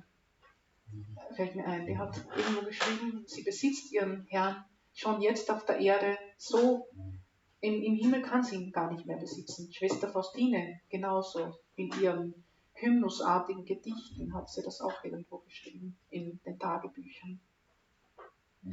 Also natürlich, es ist der leibliche Tod, aber die Seele stirbt nicht mehr ab, weil sie ist allem abgestorben. Die Liebe hat das alles vorweggenommen. Sie besitzt ihren Gott. Da fällt mir auch ein, Glaube und Hoffnung sind aufgelöst. Wir haben ja gelernt, die 3 biologischen Tugenden, Glaube, Hoffnung und Liebe. Am größten aber unter ihnen ist die Liebe, sagt der heilige Paulus. Und eine Seele, die im göttlichen Willen lebt, die die Gabe besitzt, die ganz in ihm lebt, die kommt so weit, Glaube und Hoffnung aufzulösen, weil sie ihren Gott besitzt. Wie soll sie glauben an den sie schon besitzt? Wie soll sie hoffen auf den sie schon besitzt? Und darum sagt Jesus auch, das ist das Leben der Glorie schon auf der Erde.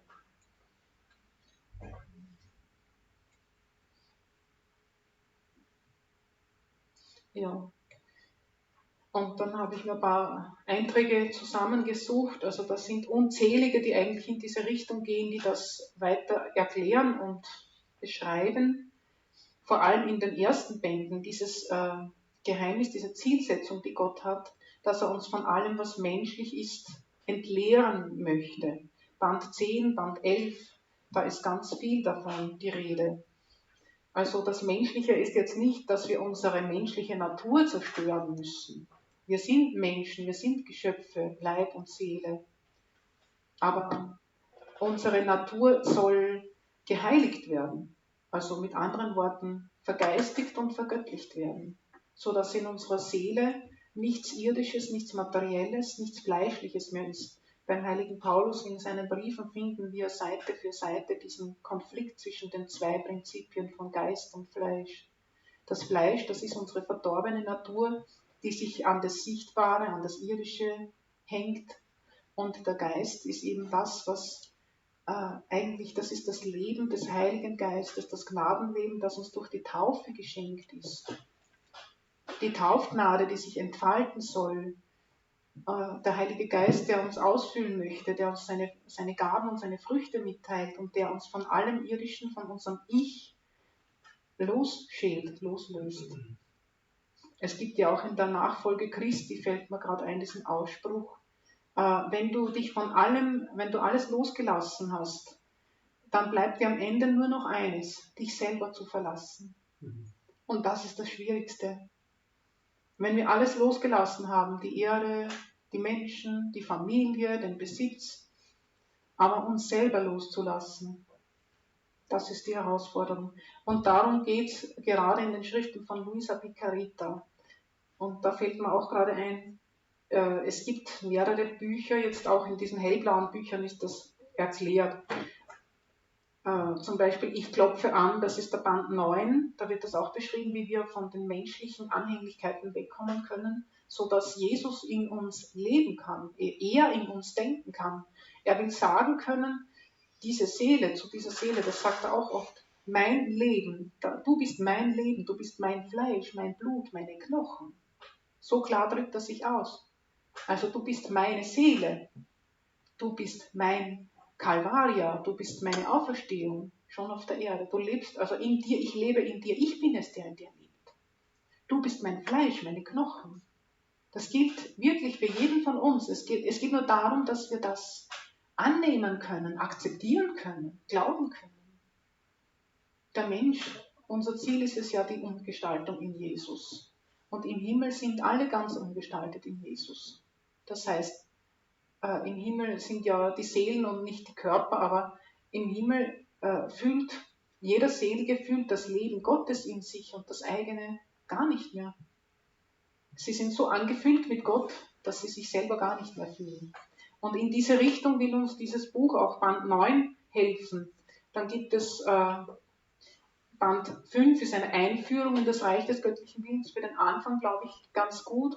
Ich bin gerade dabei, das zu überarbeiten, eine Neuauflage. Das wird dann, glaube ich, noch verständlicher sein und klarer. Und das möchte ich euch empfehlen, eben das Buch der Mutter Gottes, Band 8, das haben viele wahrscheinlich ohnehin. Die Jungfrau Maria im Reich des göttlichen Willens. Das ist ihr Buch, das sie an Luisa diktiert hat. Sie hat jeden Tag Luisa besucht. Da gab es eine Zeit um 2 Uhr herum, 1 Stunde. Luisa war in einem kleinen Bett, umgeben von Vorhängen. Da wurden die Vorhänge zugezogen.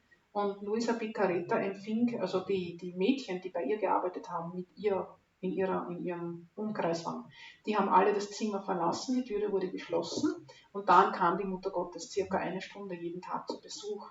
Und aus diesen Begegnungen ist dieses Buch entstanden.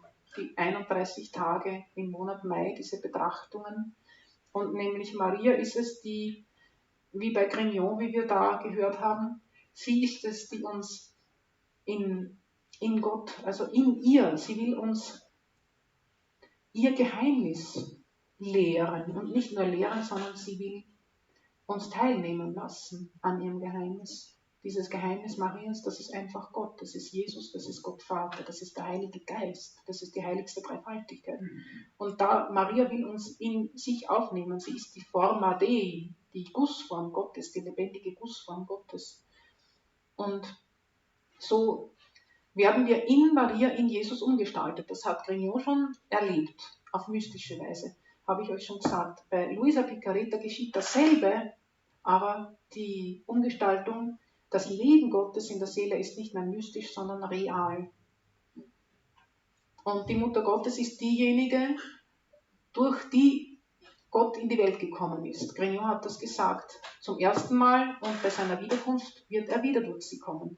Und so kommt er auch durch sie mit der Gabe des göttlichen Willens.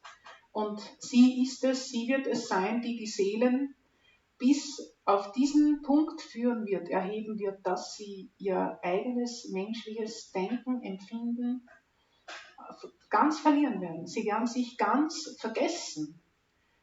Es gibt Heilige, die das gelebt haben. Da gibt es auch bei euch in Deutschland, in München, eine Ordensfrau, die ist sehr jung verstorben, mit 28 Jahren.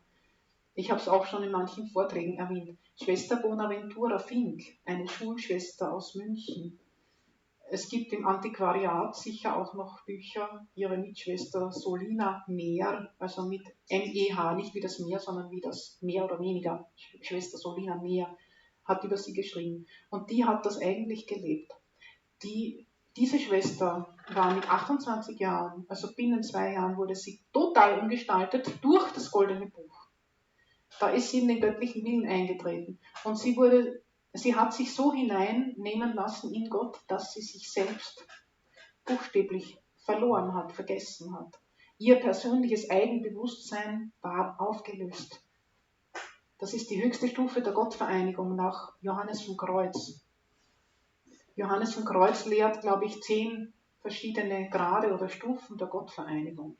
Und der höchste Grad ist der, wo die Seele sich selbst nicht mehr wahrnimmt. Das heißt, sie weiß schon, wie sie heißt und wer sie ist und was sie macht. Sie ist Lehrerin gewesen, sie war Turnlehrerin. Aber als Lehrerin in diesen äußeren Aufgaben war sie innerlich ganz in Gott verloren und versenkt, sodass, was bedeutet das eben, dass ihr Ich, wenn sie gesagt hat, ich, dann war Jesus gemeint, das war Jesus. Ich will meinen Vater verherrlichen, alles zu meinem Vater zu Ehren tun, alles für das Heil der Seelen. Mich dürstet nach Seelen, mich hungert nach den Seelen im Tabernakel. So hat sie gesprochen. Ihr Ich war Jesus. Und es war bei ihr noch mehr als beim heiligen Paulus. Paulus sagt ja, nicht mehr ich lebe, sondern Christus lebt in mir. Das ist ja schon gewaltig viel. Aber sie hat gesagt, nein, das kann ich gar nicht sagen. Die letzten 2 Worte hat sie weglassen müssen. Nicht mehr ich lebe, Christus lebt. Punkt. Christus lebt. In mir, das wäre zu viel. Das hätte dem nicht entsprochen, was sie gelebt hat. So war diese Umgestaltung in Jesus Christus. Und das ist das Ziel der Mutter Gottes. Und das ist mit diesem Buch ihr Vorhaben. Darum hat sie uns dieses Buch geschenkt. Sie führt uns hinein in den göttlichen Willen. Wenn wir sagen heute, ja, das will ich will eintreten in das Leben im göttlichen Willen, das tut man ganz einfach mit einem Willensakt. Ich habe jetzt gehört von dieser Gabe, ich verstehe nur ganz wenig. Vater Januzzi sagt, 1 Zentimeter genügt. Wenn ich 1 Zentimeter verstehe, kann ich schon eintreten. Und Willensakt, lieber Gott, ich gebe dir meinen Willen, bitte gib du mir deinen Willen im Austausch. Und schon fängt der erste Akt im göttlichen Willen an. Die Herzschläge, Atemzüge, Schritte, Gedanken. Und man beginnt mit der Leihgabe. Da ist man mal drin, mal draußen. Das ist am Anfang so, man übt sich ein. Aber die Mutter Gottes, sie ist von Anfang an, weil er kommt ja nur durch sie. Sie ist immer dabei, also die Mittlerin zwischen Gott und dem Geschöpf. Sie ist immer dabei. Aber sie hilft uns hinein überhaupt in den Anfang. Das heißt, Vater Robert Young hat das in Heroldsbach auch gesagt, ich glaube 2017, in seinem letzten Seminar, das er hatte auf Erden. Dann ist er nach Hause, dort hatte er einen Herzinfarkt auf der Straße im Auto und hatte einen tödlichen Autounfall. Und in diesem letzten Seminar hat er gesagt, die Mutter Gottes ist es, die die Seelen vorbereitet auf den göttlichen Willen. Also es ist immer sie, alle Gnaden gehen durch sie, Mittlerin aller Gnaden. Und sie hilft uns hinein und sie führt uns immer tiefer hinein in dieses Reich. Und sie ist es, ich glaube auch sie allein, die es vermag, die Seelen so weit auf Erden zu bringen, dass sie sich so verlieren, wie diese Schwester Bonaventura. In Gott so verlieren, dass sie ihr persönliches Eigenbewusstsein verlieren. Das klingt unglaublich. Wir wissen, wir sind unfähig. Es ist ja Gott, der das bewirkt. Es ist sein Wirken. Unsere Entsprechung braucht es. Wir sind auch eigentlich unfähig zu entsprechen, aber wir können nur unseren guten Willen hinhalten und hinhalten, mehr können wir ja gar nicht. Und Gott wird es tun an denen, die, ja, ich glaube, die glauben, die einfach, ich glaube, das ist hauptsächlich der Glaube und das Vertrauen. Weil was können wir schon? Wir fallen jeden Tag x-mal auf die Nase. Und sie ist es, die Mutter Gottes, die die Seelen auf diese Höhe führen wird. Und ja, das ist halt meine Überzeugung jetzt, das ist persönlich, aber ich glaube, das werden auch die Seelen sein, durch die Jesus dann in seiner Glorie erscheinen wird. Weil es ist immer wenn Gott eine Gnade gibt, dann braucht er ja immer Seelen. Brauchen ist ein schlechter Ausdruck, aber er verlangt, seine Gerechtigkeit verlangt es, dass er auf Erden immer eine Entsprechung findet für das, was er geben will. Eine Seele, die genau das wiedergeben kann, die ihm das zurückgeben kann, was er schenken will, die das leben kann, was er ihr sagt. Also nicht bloß erzählen, sondern leben. Sie nimmt das auf und es wird Fleisch in ihr. Es steigt auf die Erde, der Himmel steigt auf die Erde. Und das wird, durch Maria wird das geschehen. Sie wird Seelen formen, die wirklich so weit kommen. Sie sagt das ja an mehreren Stellen. Der 13. Tag, oder ja, an vielen Stellen. Der 13. Tag, da ist eine deutliche Aussage und am 31. sagt sie, sie war ganz frei von jeder Unpässlichkeit des Leides und frei von jedem Übel der Seele, weil sie ganz im göttlichen Willen lebte. Sie hatte überhaupt keine Probleme, die Tugenden zu üben, keine Widerstände, keine Kämpfe, da war nichts. Das soll uns nicht darüber hinwegtäuschen. Sie ist die Königin der Märtyrer. Das heißt nicht, dass sie nicht gelitten hätte. Das heißt nur, dass sie keinen Widerstand in sich hatte gegen Gott und seine Gnade. Überhaupt keinen. Für sie war das leicht. Es war buchstäblich leicht. Und Jesus sagt auch, die Tugenden zu üben ist leicht. Im göttlichen Willen wird es leicht. Am Anfang ist es nicht so, das wissen wir alle. Wir müssen ringen. Aber es wird immer leichter und es wird eines Tages auch leicht. Durch die Hilfe der Mutter Gottes kommt die Seele so weit. Die Heiligen sind ja auch ein Beweis dafür, dass sie relativ leicht. Luisa sagt, sie ist die größte Heilige im göttlichen Willen, sagt Jesus ihr selber. Niemand wird sie übertreffen. Aber sie hat selber wo gesagt, also ja, die Mutter Gottes hatte ja nicht diese Kämpfe so wie ich. Sie hat so viele Widerstände gehabt gegen das Schreiben zum Beispiel, gegen verschiedene Opfer, nicht gegen diesen Leidenszustand, den sie jede Nacht hatte, aber gegen die Tatsache, dass jeden Morgen ein Priester kommen musste, um über ihren ganzen Körper das Kreuzzeichen zu machen, damit der Körper wieder die Lebensfunktionen aufnehmen konnte. Das war erforderlich. Es musste immer ein Priester kommen. Und diese Abhängigkeit, das war für sie so schwer zu akzeptieren. Sie hatte dort und da enorme Widerstände und gekämpft mit Gott, mit dem göttlichen Willen. Bei ihr war es auch nicht so ohne weiteres. Und eben uns geht es auch so. Und Maria sie ist die Einzige, die diese Kämpfe nie hatte. Die Tugenden standen zu ihrer Verfügung wie Prinzessinnen. Sie boten ohne Widerstand ihre Dienste an bei Bedarf. 13. Tag, wo sie gerade im Tempel eingetreten war. Sie war Königin. Sie trug den göttlichen Willen im Triumph. Und es war immer so, unter dem Kreuz, es war immer so, bei der Hochzeit zu Kana, es war immer gleich. Immer gleich. Nicht eine winzige Abweichung oder nicht einmal ein kleiner, ein Heraustreten aus dem Zentrum des göttlichen Willens, das gab es bei ihr nicht. Sie war immer voll und ganz im Zentrum, das heißt in der Liebe Gottes und seinem Willen. Egal was passiert ist, egal wie die Umstände waren, egal welche Menschen sie um sich hatte, wie die zu ihr waren. Also für uns ist das ja, aus eigener Erfahrung, wir haben eher sowas wie eine Hochschaubahn der Gefühle und so weiter in unserem Alltag. Die Mutter Gottes war immer auf der gleichen, sozusagen, immer gleich, so wie Jesus. Ja, vielleicht jetzt ist schon die Zeit fast um, aber ein Lied, das wir einfügen und dann könnte ich noch. Oder wir machen gleich weiter. Ich habe genug, wenn ihr könnt, weiter. Wenn ihr wollt. Mach noch ein bisschen und dann gehen wir gemeinsam rüber für die Barmherzigkeitsstunde. Ja. Da werden wir drüben in der Kapelle dann gemeinsam nochmal beten und singen. Ja. Ich erzähle euch jetzt nur kurz noch so Highlights, die ich mir da herausgeschrieben habe von verschiedenen Einträgen.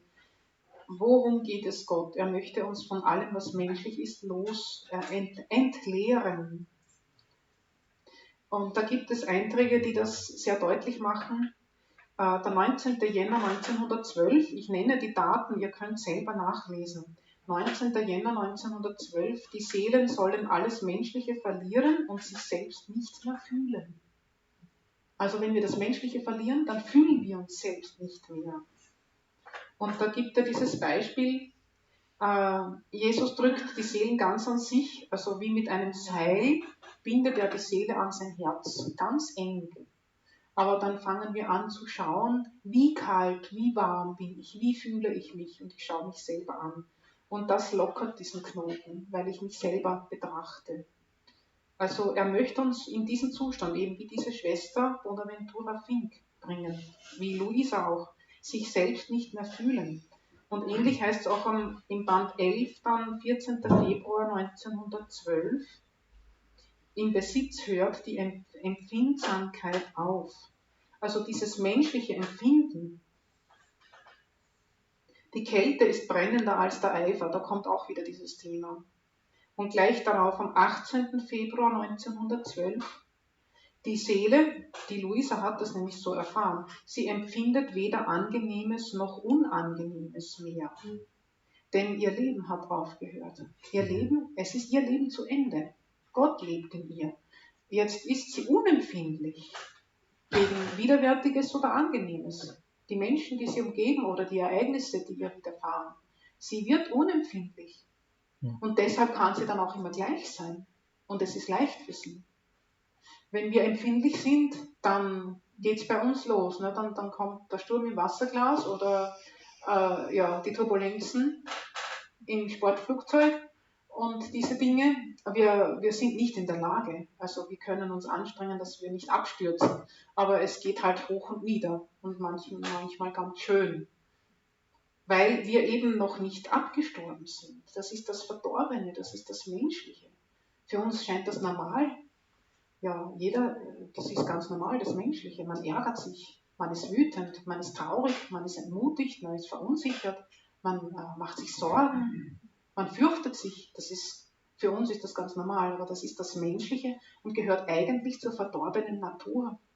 Und das ist all das sind diese Armseligkeiten, die Gott von uns nehmen möchte. Das ist dieses Menschliche. dass uns auch natürlich die Übung der Tugenden schwer macht. Oh, wo ist dann meine Geduld? Ich neige auch zur Ungeduld und so weiter. Man neigt die einen mehr zu Zorn, die anderen mehr zu Angst oder je nach Charakter und Temperament. Aber Jesus sagt, die Seele, 24. Februar 1912, gleich das nächste, sie erwirbt mein Temperament. Die Seele erwirbt das Temperament Jesu. Wir verlieren unser Temperament, also hochsensibel oder grob gestrickt oder der eine so, der andere so. Wir verlieren unser eigenes Temperament und das heißt nicht, wir sind jetzt Schablonen, einer wie der andere, aber wir werden umgewandelt, das, was wir sind. Gott nimmt es nicht weg, er zerstört es nicht, aber er heiligt es, er wandelt alles um in die Natur, in das Temperament Jesu. Friedvoll, heiter, würdig, immer gleich. Voll Vertrauen, Hingabe, Liebe. Jeder auf seine Art, jeder hat seine Art.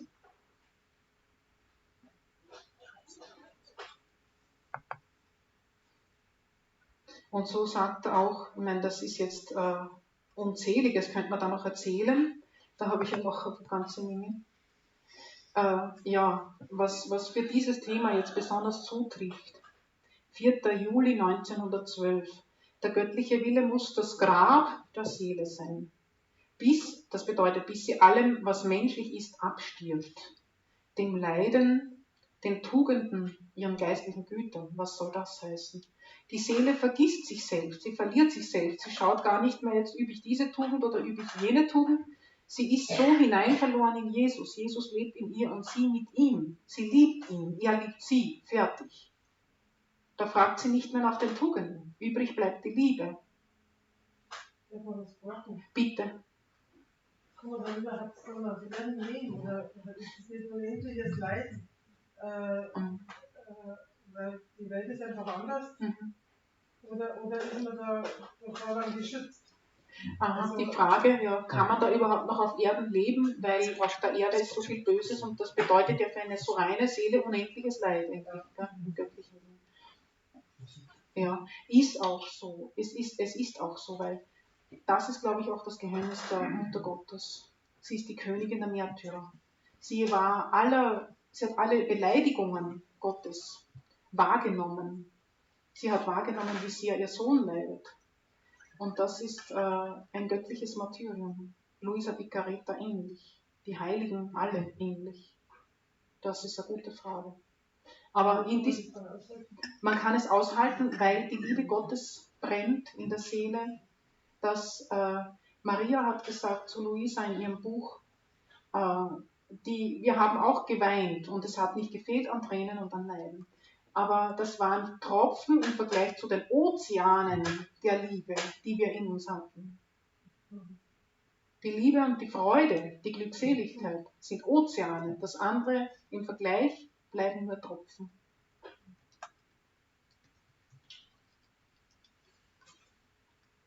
Ja, vielleicht machen wir Schluss, weil es ist genug. Machen wir Pause. Perfekt. Ehre sei dem Vater und dem Sohn und dem Heiligen Geist. Wie im Anfang, so auch jetzt und alle Zeit und in Ewigkeit. Amen.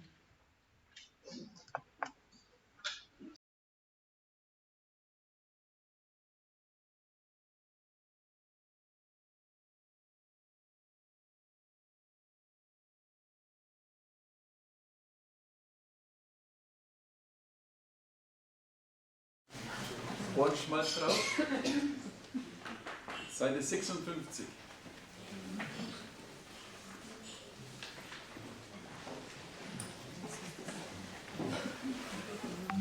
Steht auf, wir singen das Veni Creator Spiritus.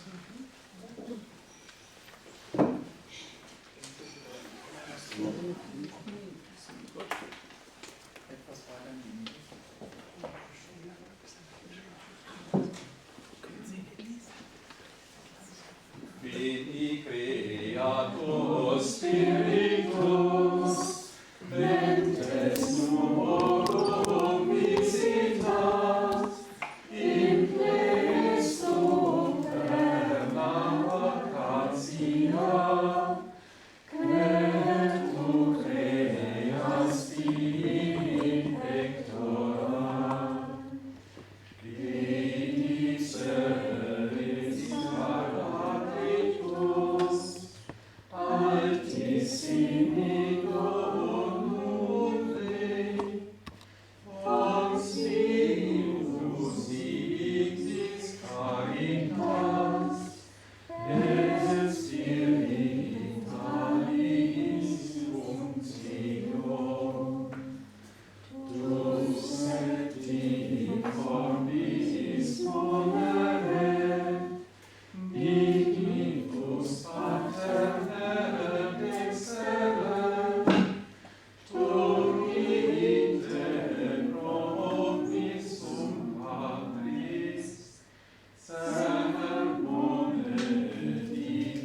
Ja, was soll ich jetzt da sagen?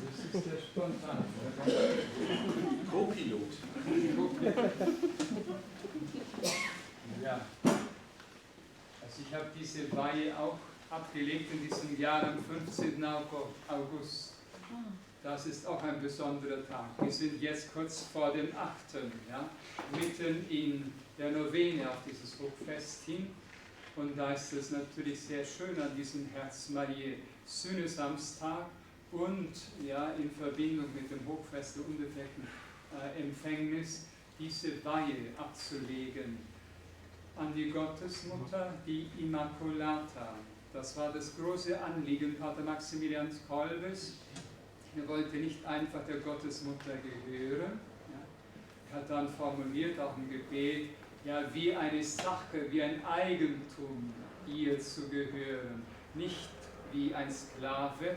Ein Sklave hat immer noch gewisse Rechte, ja? Aber eine Sache, ein Eigentum hat kein Recht mehr. Aber er sagt dann noch weiter, und wenn noch eine bessere Formulierung gefunden werden könnte, dass diese Totalauslieferung an sie ausdrücken könnte, dann soll die gelten. Ja? Und er wollte so sein, dass die Immaculata in ihm wirken kann. Nicht nur in ihm wirken, sondern er ganz aufgeht in ihr. Das geht ganz mit dem göttlichen Willen natürlich zusammen. Aber diese radikale Hingabe, das ist eine große Sehnsucht von ihm gewesen. Und das wollte er nicht nur selber ablegen und einige aus seiner Gemeinschaft dahin führen, sondern er wollte die Organisation dafür schaffen, dass das weltweit geht. Ja? Pater Stelin, glaube ich, ist auf den Philippinen sehr unterwegs gewesen. Da gibt es also auch einiges an Aufzeichnungen, was die da sammeln können. Ja? Ganz einfache Menschen, die auch sich begeistern lassen für diese Idee, ganz der Gottesmutter zu gehören. Und das, glaube ich, sollten wir gerade, wenn wir im göttlichen Willen leben wollen. Das ist der Wille Jesu, ganz sicher, ja? Wie Pater Maximilian Kolbe sich so an seine Mutter, an unsere Mutter auszuliefern, dass sie volle Macht hat über uns. Das Reich Christi kommt, wenn das Reich der Gottesmutter gekommen ist. Aber das hat, denke ich, Vormittag schon Dr. Früh Ihnen sehr nahegelegt. Auf jeden Fall möchte ich ermutigen dazu, dass das wirklich von ganzem Herzen geschieht. Das ist Wunsch Jesu. Das ist ganz im göttlichen Willen, das mitzuvollziehen und auch dazu beizutragen, dass diese Verehrung der Immaculata wirklich weitergeht. Es geht ja immer mehr zurück in unserem Verein Marienverehrung, oder? Wo gibt es Marienandachten? Ja? Auch im Mai, das ist immer mehr reduziert. Auch überhaupt das Marianische geht sehr zurück. Und dann müssen wir dagegen wirken. Ja? Und Pater Maximilian Kolbe, ja, wir sind ja, glaube ich, auch in einer Pfarrei, wo diese Pfarrei Pater Maximilian Kolbe aufgenommen worden ist. Ich glaube, 5 Pfarreien sind hier zusammengeschlossen in Christus, im Erlöser. Ja? Und da gehört auch die von Pater Maximilian Kolbe dazu. Ist auch interessant. Also, wo er das heißt aufgenommen wurde, da war er Mitglied in der Pfarrei. Nein, Verein in diesem Pfarrverband, oder wie das hier in München heißt. Das Pfarrverband. Ja. Das sind 5 Pfarreien zusammen. Und St. Stephan hier. Und dort war er als Gläubiger. Nein. Nur die St. Maximilian Kolbe ist hier. Ach so, heißt es so wie Kirche? Ja, die Kirche heißt. Jetzt verstehe ich. Dankeschön. Ist mit dabei hier. Okay. Gut, dann erneuert ihr jetzt euer Taufversprechen. Am Tag unserer heiligen Taufe haben wir den Satan seinen Werken und der Welt widersagt. Wir haben versprochen, Gott, dem Herrn, getreulich zu dienen in seiner heiligen katholischen Kirche. Lasst uns dieses heilige Taufgelöbnis erneuern. So frage ich euch, widersagt ihr dem Satan? Ich widersage. Und all seinen Werken? Ich widersage. Und all seinen Gepränge? Ich widersage. Glaubt ihr an Gott, den allmächtigen Vater, den Schöpfer des Himmels und der Erde? Ich glaube. Glaubt ihr an Jesus Christus, seinen eingeborenen Sohn, unseren Herrn, der geboren